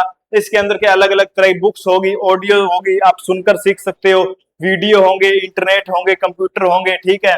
आपने कोई शब्द प्रोनाउंसिएशन करना है, उसको प्रोनाउंस करना है, उच्चारण करना है, तो पहले आपने उच्चारण किया, हेल्प किया, फिर उसने पढ़ा, उसने पढ़ा हेल्प, ठीक है। तो आपने कंप्यूटर से दबा के पूछ लिया कि सही बोल रहा हूँ कि गलत पूछ रहा हूँ, ये होती है लैब, उसके अंदर सारे मटेरियल होंगे लैंग्वेज सीखने वाले।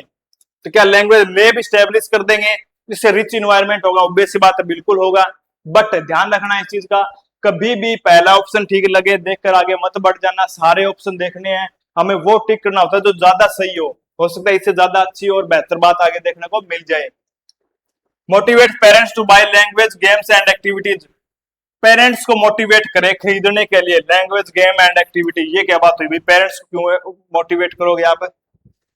Provide an opportunity where the language is seen, noticed and used by children, एक ऐसी अपॉर्चुनिटी, एक ऐसे अवसर प्रदान करेंगे जहां पर लैंग्वेज सीन है, मतलब देखी भी जाती है हर तरफ, नोटिस भी की जाती हो, एंड यूज्ड टू चिल्ड्रन, और प्रयोग की जा रही हो, क्या की जा रही हो? प्रयोग की जा रही हो, तो ये बात अपने आप में अच्छी है। आज student who use only English while communicating in the class with peers, वो कहेंगे ओनली शब्द आ गया, ओनली नेगेटिव टैग वर्ड दिखते काटा मार देना भाई, सिर्फ क्या इंग्लिश बोल रहे हैं, ये क्या बात है भाई? सिर्फ इंग्लिश ही बोल रहे हैं। मल्टीलिंगुअलिज्म एक क्या है? बहुत बढ़िया चीज है, मदर टंग एक रिसोर्स है, बिल्कुल सिर्फ इंग्लिश बोले ये बात है गलत है। एक क्या लैंग्वेज लैब स्टैब्लिश करे जिसके अंदर कंप्यूटर, इंटरनेट, माइक्रोफोन होगा, बोलकर आप अपनी बातों को सुन सकते हो, और हेडफोन होंगे, ठीक है, हर तरीके की आपको हेल्प मिलेगी। लैब वाली बात अच्छी है कि एक ऐसी अपॉर्चुनिटी जहां पर लैंग्वेज देखी जाती है, नोटिस की जाती है, और क्या की जाती है उसका? चिल्ड्रन, बच्चे यूज कर रहे हैं। इनमें से कौन सी सही बातें हैं? इनमें से ज्यादा अच्छी बात है वो बतानी, बातें दोनों ही सही है अपने आप में। ज्यादा अच्छी बात है ये, क्योंकि अच्छी बात है किस लिए कि उसमें बच्चे जो सीखे उसको यूज कर रहे हैं। जब भी कभी ऐसे ऑप्शन आए कि 2 से 3 ऑप्शन आपको ठीक लगे, उसमें से इस चीज वो ध्यान रखना, दी बेस्ट आंसर वो होगा जिसमें बच्चा, स्टूडेंट क्या यूज कर रहा हो, जो भी उसने सीखा है वो जीवन में अप्लाई करे, यूज कर रहा हो, ऐसा ऑप्शन दिखे, वो दी बेस्ट ऑप्शन होता है। भले ही 2-3 और ऑप्शन भी बहुत अच्छे दिखने को मिल जाए, इस बात का स्पेशल ध्यान रखना आपको। Literature for children is considered is an a reading. अभी ये पिछली में हमने पढ़ा था, लिटरेचर है वो क्या चीज करता है लैंग्वेज के अंदर, एडिशनल बर्डन है, अतिरिक्त भार पैदा करता है लिटरेचर साहित्य। ऑथेंटिक सोर्स है, एक ऑथेंटिक सोर्स है। हिंड्रेंस और मटेरियल, हिंड्रेंस का मतलब क्या है, बाधक है। मटेरियल में क्या है, ये बाधक है, बाधा प्रदान करता है। इंस्पिरेशनल सोर्स ऑफ, इंस्पिरेशनल है, प्रेरणादायक है। तो सही आंसर क्या होगा, ऑथेंटिक सोर्स है। हमने लैंग्वेज फर्स्ट की थी, उसमें जो क्वेश्चन यही आया था कि वो क्या है, एक ऑथेंटिक सोर्स है। हाँ, तो क्या है, लिटरेचर को ध्यान रखना, लिटरेचर क्या है, ऑथेंटिक सोर्स है सीखने का। Which one of the following is not a form of literature for children. इनमें से कौन सी चीज है वो बच्चों के लिए एक लिटरेचर नहीं है, लिटरेचर नहीं है भाई, लिटरेचर नहीं है, ध्यान रखना। पिक्चर बुक्स, पिक्चर बुक्स का मतलब क्या हो गया, तस्वीरों वाली किताबें, ठीक है। और थिसोरस हो गया, मिथ एंड लेजेंड्स हो गए, टेल एंड हीरोज हो गया। थिसोरस का मतलब क्या होता है, थिसोरस का मतलब होता है कि, एक मिनट, रट्टा तो मार कर आया था मैं, बट क्या हो गया, भूल गया। थोड़ा थोड़ा मुझे ध्यान आ रहा है। थिसोरस, सर्चो भाई, थिसोरस, थिसोरस का मतलब होता है, हाँ, पर्यायवाची शब्दों का समूह, इनमें से समान या मिलते जुलते वाले शब्द है। जैसे हैप्पी का ग्लैड हो गया, जॉयफुल हो गया, चीरफुल हो गया, ठीक है, मिलते जुलते शब्द हो उनमें से, क्या वो होगा लिटरेचर। कौन से इनमें से लिटरेचर नहीं है, तो थिसोरस इसमें से लिटरेचर नहीं होगा, क्योंकि इसके अंदर क्या होगा, कुछ शब्द होगा जिनमें मिलते जुलते शब्द हो, ठीक है, जैसे हैप्पी का ग्लैड हो गया, इस तरीके से थिसोरस नहीं होगा। पिक्चर्स वाली बुक है वो अपने आप में बच्चों के लिए अच्छा लिटरेचर होती है। मिथ्स एंड लेजेंड, मिथ क्या मतलब क्या होते हैं, पुरानी कहानियां, रामायण की, महाभारत की, ये भी क्या अपने आप में सही बात है। Tales of heroes of history, जो हिस्ट्री है उनके हीरोज है, ठीक है, और जो हिस्ट्री के इतिहास के नायक है हमारे भगत सिंह, चंद्रशेखर आजाद है, ठीक है, इस तरीके से उनकी कहानियां, वो भी क्या है कि इंस्पिरेशनल चीज, अच्छी चीज है लिटरेचर के हिसाब से। तो थिसोरस क्या अपने आप में अच्छी चीज है लिटरेचर के हिसाब से, कि ये सही नहीं है, तो आंसर क्या हो जाएगा, थिसोरस है। Which one of the following statement is not correct about print rich environment? Print rich environment के लिए कौन सी चीज एकदम सही नहीं है। प्रिंट रिच इन्वायरमेंट कौन सा होता है भाई, प्रिंट रिच इन्वायरमेंट होता है, प्रिंट का मतलब कोई चीज प्रिंट की हुई। जैसे आपने देखा ना, फर्स्ट सेकंड क्लास के बच्चे होते हैं, उनकी दीवार के ऊपर अल्फाबेट्स होते हैं, ABCD, और क्या कबूतर होंगे, बार खड़ी होंगे, पहाड़े गिनतियां होगी, टेबल्स काउंटिंग होगी, ठीक है, वो उसको बोलते हैं प्रिंट रिच इन्वायरमेंट। अब इसमें से कौन सा बताना है कि प्रिंट रिच इन्वायरमेंट में से वो बात बताओ जो सही नहीं है, नहीं सही है, गलत बात बतानी है। It consist of context based relevant material for children such as picture, rhyme, stories. ये क्या बच्चे हैं उनके लिए कॉन्टेक्स्ट बेस्ड, जो उनका कॉन्टेक्स्ट होता है सीखने का, ठीक है, छोटे बच्चों के हिसाब से कविताएं होंगी, कहानियां होंगी, पिक्चर्स होगी, ठीक है, ये चीजें होती है। इसमें क्या है, कंसिस्ट का मतलब उसी में निहित होगी वो चीजें, तो ये बात अपने आप में ठीक है। Once the material is pasted on the walls, it should not be removed for the wall session। क्या कि एक बार आपने जो मटेरियल दीवार के ऊपर चिपका दिया, जो पोस्टर वगैरह कुछ भी चिपका दिया, वो एक सेशन से पहले आप नहीं उतारेंगे, क्या ये बात होगी, ये सोचने वाली बात है भाई। Picture posters give children an opportunity to talk about things, person and happenings. अब क्या जो पिक्चर्स है, तस्वीरें हैं, पोस्टर, वो बच्चों को क्या करते हैं, एक अपॉर्चुनिटी देते हैं, एक अवसर देते हैं टू टॉक अबाउट थिंग्स, उन चीजों के बारे में बातचीत करने। बच्चे क्या देखेंगे, तस्वीरें, शेर है, अच्छा चित्ता है, फूल गुलाब का है, फिर वो देखकर उनको बातचीत करेंगे, अलग अलग तरीके से अपनी कल्पनाएं करेंगे। पर्सन एंड हैपनिंग जो भी हो रहा है उन कविताओं में, उनके ऊपर बात करेंगे, तो ये बात भी अपने आप में ठीक है। I encourage children to create their own poems, poster, stories and display them in the class।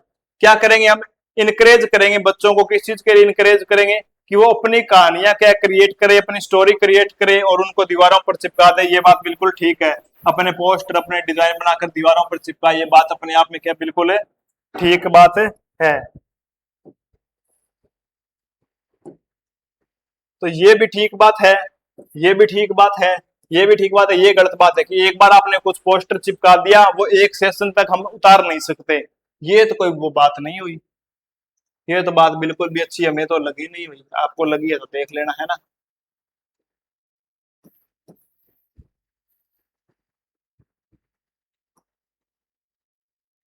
A teacher gives a task of dialogue completion of class 5th student. एक टीचर का एक टास्क दे रहा है स्टूडेंट को of dialogue completion. Dialogue को completion का मतलब कहता है पूरा करना। कंप्लीशन का मतलब होता है कोई चीज जो आपने अधूरी छोड़ दी उनको पूरा करना। Completion of class 5th student, 5वीं क्लास के स्टूडेंट है, उनको क्या है, डायलॉग का जो टास्क दिया था डायलॉग बोलने का वो क्या करना है, पूरा करना अपने संवाद का, डायलॉग का।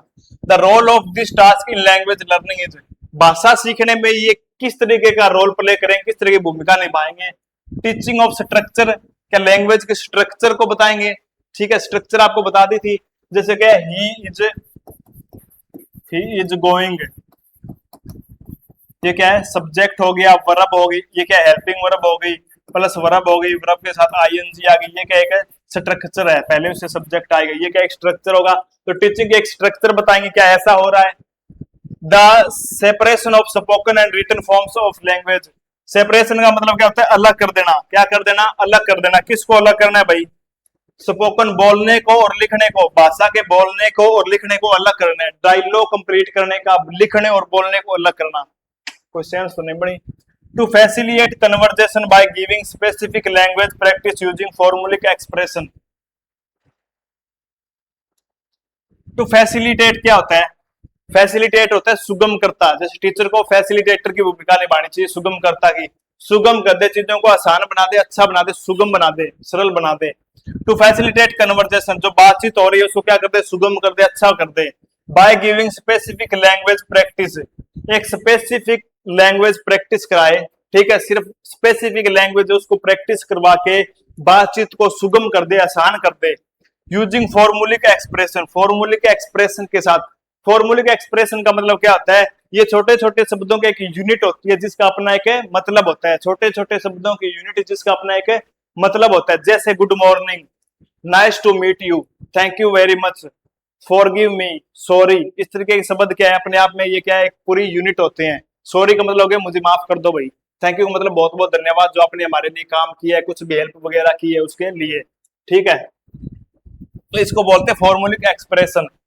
To provide frequent feedback only on grammatical error, जो ग्रामेटिकल एरर हो रही है, जो व्याकरण से संबंधित त्रुटियां हैं, गलतियां, उनके ऊपर फीडबैक करे, सिर्फ उनके ऊपर फीडबैक दे, प्रतिपुष्टि दे, तो ये तो क्या अपने आप में गलत बात है। टीचिंग स्ट्रक्चर का भी यहाँ कोई लेना देना नहीं है। सेपरेशन ऑफ स्पोकन राइटिंग, बोलने को और लिखने को अलग अलग कर दे, ये भी बात नहीं है। तो तीसरा इसका बिल्कुल राइट आंसर हो गया। राइट आंसर कौन सा हो गया, तीसरा हो गया कि डायलॉग पूरे करना है। उसके अंदर क्या है, कन्वर्जेशन, बातचीत। बातचीत किसमें होती है, जिसमें डायलॉग ही होंगे।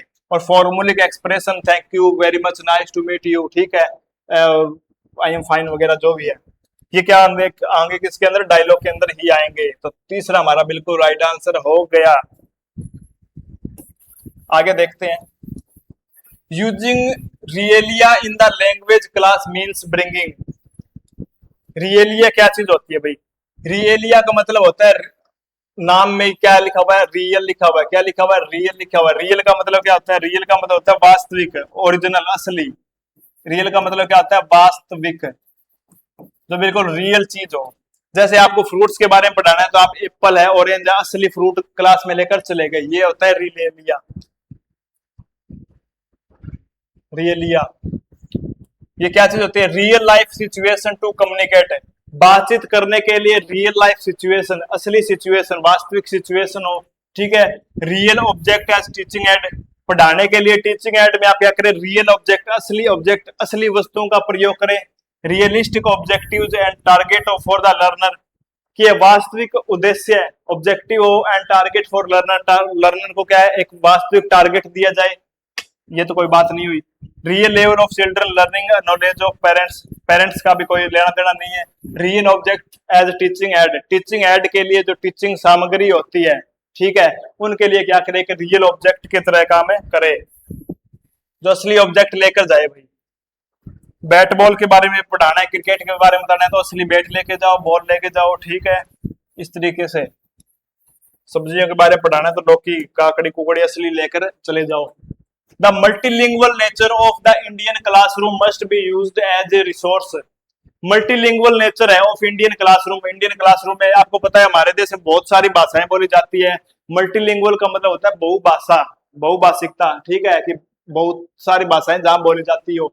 वो इंडियन क्लासरूम में मस्ट बी यूज, बहुत मस्ट का मतलब कहता है बहुत ही जरूरी हो, प्रयोग करनी चाहिए एज ए रिसोर्स, एक रिसोर्स के रूप में, एक संसाधन के रूप में मल्टीलिंगुअल लिंगुअल नेचर को यूज करना चाहिए, सो दैट ताकि ताकि क्या हो भाई, every child feel secure and accepted, हर एक बच्चा क्या करे, सिक्योर फील करे, सुरक्षित महसूस करे, और एक्सेप्टेड का मतलब क्या, तो उसको स्वीकार्यता मिले कि तुझे अनदेखा नहीं किया गया।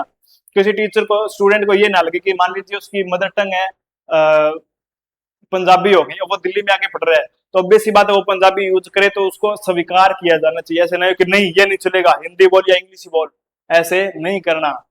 ताकि बच्चा क्या होगा, जब हम उसको एक्सेप्ट करेंगे, उसको एक रिसोर्स की तरह प्रयोग करेंगे, तो बच्चा क्या करेगा, सुरक्षित महसूस करेगा और स्वीकार्यता महसूस होगी, उसको लगे कि हाँ मैं भी इस चीज का क्या अंग हूँ, पार्ट हूँ।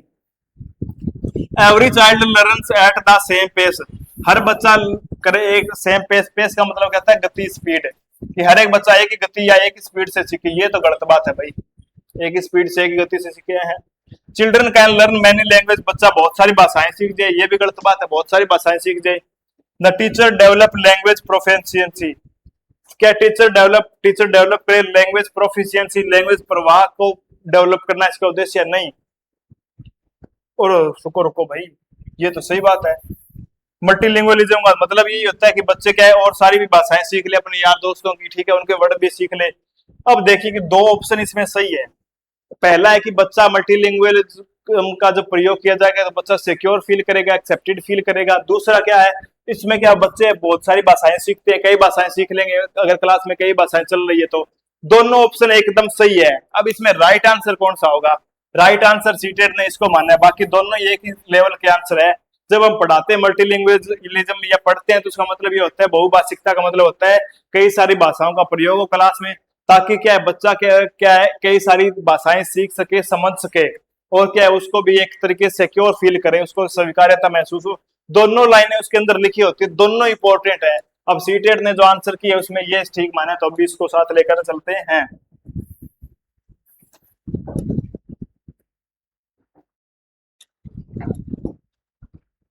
अगला है an English text book for class first, class first की इंग्लिश बुक टेक्स्ट बुक है वो क्या स्टार्ट हो रही है विद पिक्चर्स, तस्वीरों से स्टार्ट हो रही है, ठीक है, पोएम्स पोएम से स्टार्ट हो रही है, स्टोरीज कहानियों से स्टार्ट हो रही है, and ends with alphabets at the end, और आखिर में क्या है alphabets A B C D आ रहे हैं। कि फर्स्ट क्लास की एक बुक है जिसके अंदर स्टार्टिंग कैसे हो रही है, तस्वीरों से, कहानियों से, स्टोरीज से, ठीक है, इनसे हो रही है, कविताओं से, और एंड हो रही है अल्फाबेट से, और सबसे आखिर में ABCD. Which approach does the kind of arrangement reflect in the language pedagogy, अब ये इनमें से कौन सी अप्रोच है भाई, कौन सी अप्रोच है ये, कि पहले क्या है तस्वीरें हैं, कहानियां हैं, कविताएं हैं, और आखिर में अल्फाबेट्स है।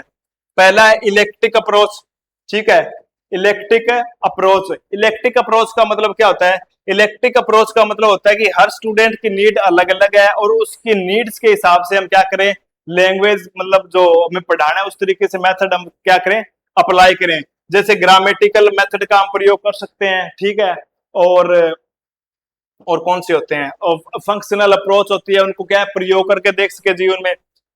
तो इलेक्ट्रिक अप्रोच का मतलब क्या है, बच्चों की नीड्स अलग अलग है तो उनके नीड्स के हिसाब से हम अलग अलग मेथड प्रयोग कर लें, ये होती है इलेक्ट्रिक अप्रोच। तो इसमें ऐसा तो कुछ सीन दिख रहा है आपको, ठीक है, चलो देख लो। बॉटम अप अप्रोच का मतलब क्या होता है, बॉटम अप अप्रोच का मतलब ये होता है, बॉटम का मतलब होता है ऊपर, सॉरी बॉटम का मतलब होता है नीचे, और अप का मतलब ऊपर, नीचे से ऊपर जाना। मतलब क्या, पहले छोटी छोटी चीजें और फिर क्या है बड़ी चीजें। जैसे पहले आपने सीख ली ए बी सी डी ई ऐसे, ठीक है, आपने पढ़ा सी ए टी, अलग अलग पढ़ा, एबीसीडी अल्फाबेट आपने सीखे, फिर उनमें से आपने पढ़ा सी ए टी, कैट माने बिल्ली।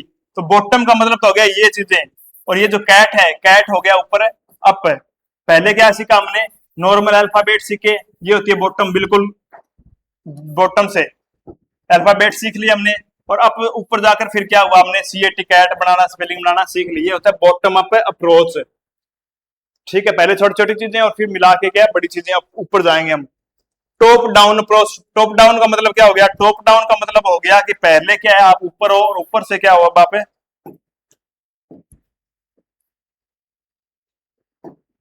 ऊपर से क्या हो रहा है नीचे, और टॉप टू डाउन, ये टॉप है और ये क्या है डाउन। तो टॉप का मतलब क्या होगा, पहले समग्र रूप से देखना पूरे चीजों को, बड़ी बड़ी चीजें होंगी, फिर नीचे आके क्या होगी, बिल्कुल छोटी छोटी चीजें हो जाएंगी।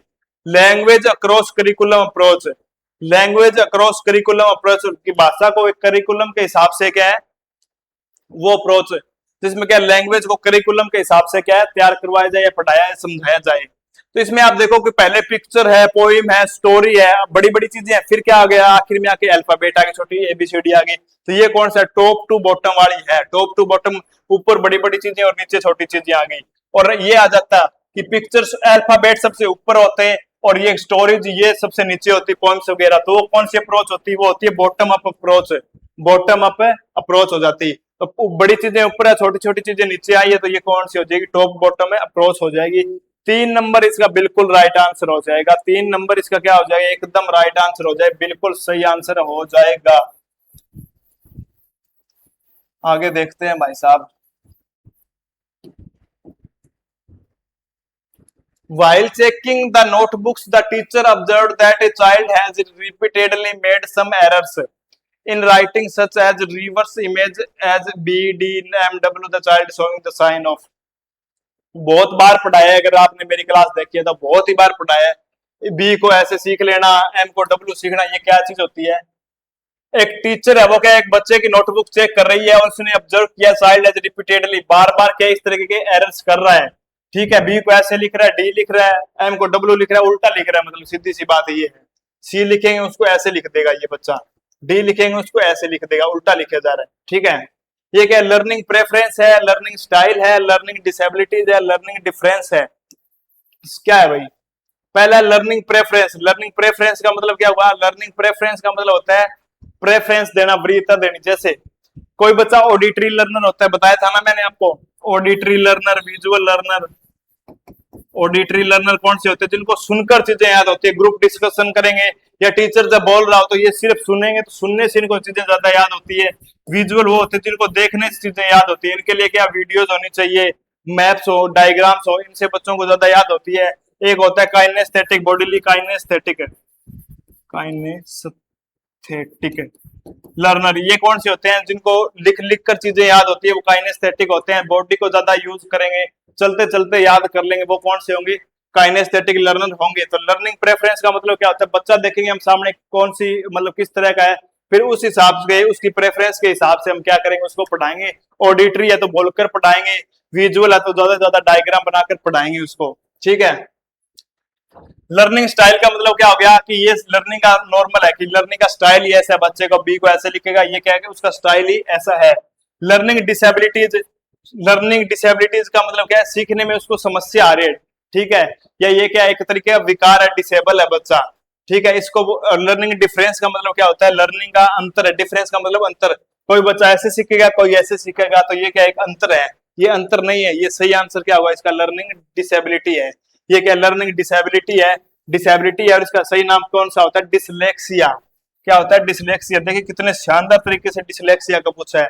नॉर्मल पूछ लेता बी और डी, डिसलेक्सिया, डिसग्राफिया, डिसमोर्फिया ऐसे आता तो आप कर देते, और इसको लर्निंग डिसेबिलिटी नाम दे दिया। इसका नाम सही नाम क्या, डिसलेक्सिया। डिसलेक्सिया होता है पठन विकार, हिंदी बोलते हैं इसको पठन विकार। पढ़ने में बच्चे को दिक्कत होती है और बच्चा क्या उल्टा लिखता है जब लिखता है तो। ठीक है, सॉरी लिखता नहीं है, बच्चे को चीजें उल्टी दिखाई देती है, बी को डी दिखाई देती है, एम को डब्ल्यू दिखाई देता है। ठीक है, डी ऐसे होता है तो बच्चे को डी ऐसे दिखाई देते हैं, जिसको जो बच्चा डिसलेक्सिक होता है। तो थर्ड इसका बिल्कुल राइट आंसर हो गया। ये क्या लर्निंग है, डिसेबिलिटी है। अगला, teacher is telling a story with action and gesture to class third student. अब एक टीचर क्या है, स्टोरी टेलिंग मतलब बच्चों को कहानी सुना रहे विद एक्शन, अलग अलग एक्शन करके, और विद गेस्चर। गेस्चर का मतलब क्या होता है, नमस्कार, पाए लागू, ये गेस्चर होते हैं। ठीक है, एक्शन का प्रयोग कर रहा है, यू कर देंगे, जैसे तलवार का जिक्र आ गया, मास्टर यू का तलवार फाइट का सीन, यू कर दिया, ऐसे कर दिया। ठीक है, एक्शन का प्रयोग कर रहा है और गेस्चर का प्रयोग कर रहा है क्लास थर्ड के अंदर स्टूडेंट के साथ कहानी सुनाते समय। After this he asked them to draw pictures on the story in groups. After this उसके बाद क्या है, बच्चे मैडम है उसने क्या किया, बच्चों को कहा कि draw pictures on the story, कि आपने जो कहानी सुनी उसके हिसाब से आपने क्या की, अपनी तस्वीरें बनाओ। मान लीजिए कोई युद्ध की कहानी है तो युद्ध से संबंधित बनाओ, पेड़ पौधों से है तो उससे संबंधित बनाओ, माँ बेटे की कहानी है तो माँ बेटे से संबंधित जहां वो गए उस तरीके की कहानियां आप बनाओ। स्टोरी इन ग्रुप्स, ग्रुप्स के अंदर आप पिक्चर बनाओ। What do you think she asked them to draw picture on the story. Why do you think, तुम ये क्यों सोचते हो, शी आस्क्ड देम, उसने ऐसा क्यों कहा बच्चों को कि पिक्चर बनाओ कहानी के ऊपर, क्यों कहा, क्या चुल उठी मैडम को, क्या चुल उठी थी भाई उसको। पहला क्या ऑप्शन है, थोड़ा सा ऊपर कर लेते ताकि आपको अच्छे से दिख जाए, है ना, दिखने में तो दिक्कतें होनी ही नहीं चाहिए। पहला ऑप्शन क्या है, she wanted to assess their colouring and drawing skill, कि वो क्या चाहती है कि उनका कलरिंग और ड्राइंग स्किल, क्या बच्चे रंग कैसे भरते हैं और ड्राइंग कैसे करते हैं, उसका असेस करना, उसका आकलन करना, क्या ये चाहती है मैडम तस्वीरें बनवाकर। She had completed her lesson as per her lesson plan so she engaged them in drawing, उसने क्या किया, उसने एक लेसन प्लान ऐसे ही तैयार किया है तो उसके अंदर ड्राइंग क्या है, ड्राइंग के साथ वो क्या उसके साथ इंगेज हो गई, जुड़ गई लेसन प्लान के साथ।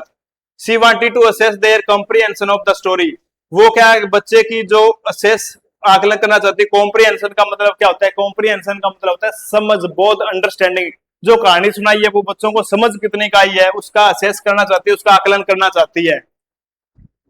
She wanted to see the preparation of children, participation of children while drawing, वो चाहती है, वो ये देखना चाहती है कि बच्चे हैं वो ड्राइंग में क्या करें, पार्टिसिपेट करें। तो वास्तव में वो क्या चाहती है, ड्राइंग में पार्टिसिपेट करे, क्या ऐसा चाहती है, नहीं ड्राइंग स्किल देखना चाहती है। हालांकि दिखने में ये ठीक लग रहे हैं, लेसन प्लान का ऐसा, ये बिल्कुल गलत है। सही आंसर ये होगा कॉम्प्रिहेंशन ऑफ द स्टोरी। क्यों होगा सही आंसर, कॉम्प्रिहेंशन का मतलब समझ आ गया, कि बच्चों को कहानी कितने से अच्छे से समझ आई है इसी का पता चलेगा जब बच्चे ड्राइंग बना देंगे। बच्चे क्या करेंगे, ड्राइंग बनाए, कहानी से अच्छे से ड्राइंग बना दी, इसका मतलब उनको अच्छे से बातें समझ आ गई है। बाकी देखने में ये भी ठीक लग रहा है, ये भी ठीक लग रहा है, पर सही आंसर होगा ये। इसीलिए तो इसको बोलते हैं पेडागोजी, इसीलिए इसको बोलते हैं पेडागोजी। इसीलिए इतना सिंपल आसान पेपर होकर भी बहुत सारे स्टूडेंट इसमें बार बार लटकते रहते हैं। वजह क्या है लटकने की, कि ये बोलते हैं भाई साहब पेडागोजी है। 3-4 ऑप्शन सही लगते हैं, फिर ऐसा ऑप्शन सही होता है जिसके बारे में हम कल्पना भी नहीं कर रहे होते कभी जीवन में, कि ये तो लग ही नहीं रहा। Active vocabulary consist of words which are, active vocabulary consist of words which are, active vocabulary के अंदर जो वर्ड्स होते हैं, मतलब पहले तो हमें ये पता हो कि एक्टिव वोकैबुलरी होती कौन सी है। एक्टिव वोकैबुलरी वो होती है कि जिन शब्दों के अर्थ हमें पता है उनको हम आमतौर पर प्रयोग करते रहते हैं। एक्टिव का मतलब क्या होता है, उनको प्रयोग करते रहते हैं। एक एक्टिव वोकैबुलरी होती है और एक होती है पैसिव वोकैबुलरी। कौन सी होती है, पैसिव वोकैबुलरी वो होते हैं जिन शब्दों के अर्थ तो हम जानते हैं, जिन शब्दों के अर्थ हम जानते हैं परंतु हम उनको प्रयोग नहीं करते, उनका यूज नहीं करते जिंदगी में। जैसे हम एक शब्द जानते हैं डिलीशियस, डिलीशियस का मतलब क्या होता है, स्वादिष्ट, पर इसका प्रयोग कभी नहीं करते। हम क्या कहते हैं, चीज क्या है, टेस्टी है, चीज क्या है, टेस्टी है। ऐसे ही हम एक शब्द जानते हैं परचेज, परचेज का मतलब क्या होता है, खरीदना, पर परचेज का प्रयोग नहीं करते लोग, किसका शब्द प्रयोग करते हैं, बाय का प्रयोग करते हैं। ये शब्द हम जानते हैं पर इनका प्रयोग नहीं करते, ये क्या है, पैसिव वोकैबुलरी, जानते तो है पर प्रयोग नहीं करते। एक्टिव वोकैबुलरी वो होती है जिनका हम अर्थ भी जानते हैं और उनका प्रयोग भी हमें करते हैं। तो एक्टिव वोकैबुलरी है विच आर कब होती है, यूज्ड ओकेजनली, कभी कभार ओकेजनली यूज करेंगे, तो ऐसा तो नहीं है active vocabulary. Difficult to pronounce, pronounce करने में, उच्चारण करने में उनको डिफिकल्टी होते हैं, नहीं। यूज्ड फ्रीक्वेंटली, फ्रीक्वेंटली हम यूज करते हैं, रेगुलर रूप से, फ्रीक्वेंट रूप से, तेजी से, अच्छे से यूज कर लेते हैं। तो क्या ये होगा फोनोलॉजिकल एंड लेक्सिकल। फोनोलॉजिकल क्या होता है, फोनोलॉजिकल का मतलब होता है कि साउंड से संबंधित होता है, फोनीम भी एक शब्द होता है साउंड से संबंधित, की वो क्या ध्वनि कैसी, क्या उसकी साउंड कैसी आ रही है, उसका प्रोनाउंसिएशन, उनका उच्चारण कैसे हो रहा है। लेक्सिक का मतलब होता है शाब्दिक, लेक्सिक का मतलब क्या होता है, शाब्दिक, मतलब शब्दों से संबंधित। और लेक्सिकल नॉलेज होता है वो शब्द जिनके अर्थ हमें जानते हैं, उसको बोलते हैं lexical knowledge, sorry no, lexical knowledge, हाँ, कि वो शब्द जिनके हम अर्थ जानते हैं वो लेक्सिकल नॉलेज बोलते हैं। लेक्सिकल का मतलब शाब्दिक शब्द होंगे और साउंड प्रोनाउंसिएशन होंगे, क्या ये चीज होगी। एक्टिव वोकैबुलरी वो होता है जिसको हम फ्रीक्वेंटली यूज करते हैं। एक्टिव वोकैबुलरी कौन सी होती है, जिसको हम फ्रीक्वेंटली यूज करते हैं। पैसिव वोकैबुलरी वो होती है जिसके हम अर्थ तो जानते हैं जिन शब्दों के, परंतु हम उनको प्रयोग नहीं करते आमतौर पर, आमतौर पर हम उनको प्रयोग नहीं करते। The major aim of teaching poetry is, poetry पढ़ाने का मेजर मुख्य एम क्या है भाई, पोइट्री पढ़ाने का मेन एम, मुख्य एम क्या है, वोकैबुलरी डेवलपमेंट, बच्चे की वोकैब है, शब्दावली है, उसको क्या करें, उसका विकास करें। इंजॉयमेंट एंड एप्रिसिएशन, इंजॉय करें। मछली जल की रानी है, जीवन उसका पानी है, हाथ लगाओ डर जाएगी, बाहर निकालो मर जाएगी। तो क्या होगा, इंजॉयमेंट होगा, एप्रिसिएशन होगा, एप्रिसिएट करेंगे उसको प्रोत्साहन मिलेगा। डेवलपमेंट ऑफ ग्रामर, ग्रामर का विकास होगा उसमें। Making learner to became poet, उनको क्या बच्चों को पोइट बनाना है, कवि बनाने के लिए होगा, बिल्कुल नहीं होगा। ग्रामर के डेवलपमेंट के लिए बिल्कुल नहीं है, वोकैबुलरी डेवलपमेंट के बिल्कुल नहीं होगा। पोएम्स हमेशा होती है इंजॉयमेंट और एप्रिसिएशन के लिए। खूब लड़ी मर्दानी वो तो झांसी वाली रानी थी, किसके लिए, इंजॉयमेंट एंड एप्रिसिएशन के लिए। आगे मोरफिन इज, मोरफिन क्या चीज है भाई, स्मॉलेस्ट यूनिट ऑफ वर्ड, कि शब्दों की सबसे छोटी इकाई है। Smallest unit of meaning that can not be broken up, कि क्या है, मीनिंग की, अर्थ की सबसे छोटी इकाई है जिसको हम तोड़ नहीं सकते। ब्रोकन अप का मतलब क्या होता है, तोड़ नहीं सकते, क्या ये है unit of word that can be broken up into new meaning, ऐसे शब्द जिनको क्या है तोड़कर नया शब्द निकलता हो, नया शब्द निकल जाए, क्या ये मोरफिन है।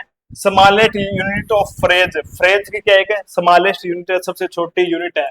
तो मोरफिन क्या होती है, एक ऐसी यूनिट होती है जिसको हम और तोड़ नहीं सकते। क्या होगी, एक ऐसी यूनिट होगी जिसको हम तोड़ नहीं सकते। जैसे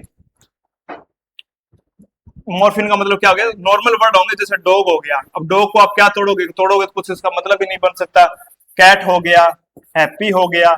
अब इसमें से आप ये चाहोगे वाई हटा दिया, पी वाई हटा दिया या ए हटा दिया तो कोई मतलब निकलेगा, कोई भी मतलब इसका नहीं निकलेगा। ये होता है मोरफिन। और मोरफिन का एक, इसी में एक दूसरा पार्ट भी होता है, एक होता है फ्री मोरफिन। फ्री मोरफिन का मतलब होगा डॉग, कैट, हैप्पी, ठीक है, गो, कम, इस तरीके के शब्द। एक होता है बाउंड मोरफिन, कौन सा होता है, बाउंड मोरफिन नहीं, सॉरी मोरफीम है ये, क्या है, मोर है, फीम, मोरफिन तो एक दवाई होती है। मोरफिम, बाउंड मोरफिम क्या होती है, जिसके साथ सफिक्स या प्रीफिक्स लगते हैं। क्या लगते हैं उसके साथ, सफिक्स लगेंगे या प्रीफिक्स लगेंगे। ये होता है प्रत्यय, क्या होते हैं, प्रत्यय। और ये होता है हिंदी में उपसर्ग, क्या होते हैं, उपसर्ग। जैसे आपने एक शब्द बना लिया हैप्पी, ये क्या है, ये फ्री मोरफिम है। इसके साथ आपने लगा दिया अन, क्या लगा दिया, अनहैप्पी। अनहैप्पी का मतलब क्या हो गया, उदास, अन जोड़ दिया आपने, क्या जोड़ दिया, अन जोड़ दिया। तो ये क्या हो गया, बाउंड मोरफिन हो गया। या क्या हो गया कि जैसे चेयर एक शब्द है आपके पास, ठीक है, आपने क्या बना दिया, उसका चेयर्स बना दिया। क्या बना दिया, चेयर्स, बहुत सारी चेयर्स। ये क्या आपने के एस जोड़ दिया, इसको क्या बोलते हैं, बाउंड मोरफिन। क्या बोलेंगे इसको, बाउंड मोरफिन, ठीक है। एक शब्द होता है टीच, टीच माने होता है पढ़ाना, उसके साथ आपने ईआर और जोड़ दिया, टीचर बना दिया। टीचर का मतलब क्या हो गया, पढ़ाने वाला। इसको क्या बोलते हैं, सफिक्स बोलते हैं। क्या बोलेंगे, सफिक्स का मतलब क्या होता है, प्रत्यय। और प्रीफिक्स का मतलब होता है उपसर्ग, जिसमें पी हो गया ना, ये इसको बोलते हैं मोरफिन। सिर्फ छोटी यूनिट है जिसको क्या हम तोड़ नहीं सकते, तोड़ नहीं सकते। आगे 149, लास्ट सेकंड क्वेश्चन, बस जी टिकाई रखो। अब तो हम मंजिल तक पहुंच चुके हैं दोस्तों, बिल्कुल मंजिल के नजदीक आ चुके हैं। सेकंड लास्ट बॉल फेंकी जा रही है भाई। A teacher of class second use learner knowledge, second class का मास्टर है, बच्चों के नॉलेज को यूज करता है एंड लैंग्वेज और भाषा के, to build a bridge between his mother tongue and English language teaching. अब क्या है, सेकंड क्लास में टीचर क्या है, teacher of second class use learner knowledge, बच्चे के नॉलेज का प्रयोग करेगा एंड लैंग्वेज और भाषा का, to build a bridge between mother tongue and English tongue, English language. Master है वो क्या करे, बच्चे के ज्ञान का प्रयोग करेगा, जो उसकी लोकल लैंग्वेज है उसका और जो इंग्लिश है उसका, उसके बीच में एक ब्रिज, एक सेतु का मतलब ब्रिज बना दे, पुल बना दे, ठीक है। Here learners language is used as teaching English. अब क्या है कि जो उसकी मदर टंग है वो क्या है, इंग्लिश लर्निंग में, उस लैंग्वेज को सीखने में, ठीक है, लर्नर के लिए वो क्या होगी, हिंड्रेंस होगी। हिंड्रेंस का मतलब होता है बाधक, बाधा होगी, ठीक है, मतलब तकलीफ पैदा करने वाली होगी। ट्रांसलेशन का मतलब क्या होता है, ट्रांसलेट करना, जैसे हिंदी को इंग्लिश में कर दिया, इंग्लिश को हिंदी में कर दिया, क्या वो ट्रांसलेशन की भूमिका निभाएगी। रिसोर्स, एक संसाधन की भूमिका निभाएगी। पैटर्न क्या, एक पैटर्न की भूमिका निभाएगी, एक निश्चित पैटर्न होगा। तो सही आंसर क्या है, बाधक बिल्कुल नहीं है, ट्रांसलेशन बिल्कुल नहीं है, रिसोर्स है, संसाधन है, ध्यान रखना। मदर टंग, मातृभाषा एक संसाधन है, एक रिसोर्स है, मल्टीलिंगुअलिज्म में ध्यान रखना, ये बात अच्छे से लिखी हुई है। जनरली लोग सोचेंगे ट्रांसलेशन की मदर टंग है, उसको ट्रांसलेट करके तो हम इंग्लिश सीखते हैं, या इंग्लिश को ट्रांसलेट करके अपनी भाषा में तो हम सीखते हैं। लोग ट्रांसलेट करेंगे गलत हो जाएगा, सही आंसर क्या होगा, रिसोर्स होगा। और देखिए बिल्कुल बेहतरीन आखिरी बॉल, दर्शक बिल्कुल दिल थाम के बैठे हुए हैं, और आखिरी गेंद फेंकने के लिए गेंदबाज तैयार हो रहा है, और स्लॉट डाल दिया, आखिरी गेंद डाल दी, और आखिरी गेंद का मतलब हो गया ब्रिक्स। बिक्स स्टैंड फॉर, आखिरी गेंद डाल दी गई। बिक्स स्टैंड फॉर, बिक्स क्या चीज है भाई, bilingual integrated content syllabus, bilingual integrated course and syllabus, basic inter related communication strategy, basic international communicative skill. समझने वाला इसमें कुछ है नहीं, ये इसका बिल्कुल राइट आंसर है, बेसिक इंटरपर्सनल कम्युनिकेटिव स्किल। तो आपकी दिसंबर 2019 की first and second language English pedagogy complete हो गई है। अगर अच्छी लगी हुई तो लाइक कमेंट सब्सक्राइब कर देना, बिल्कुल कर देना, ठोक कर देना।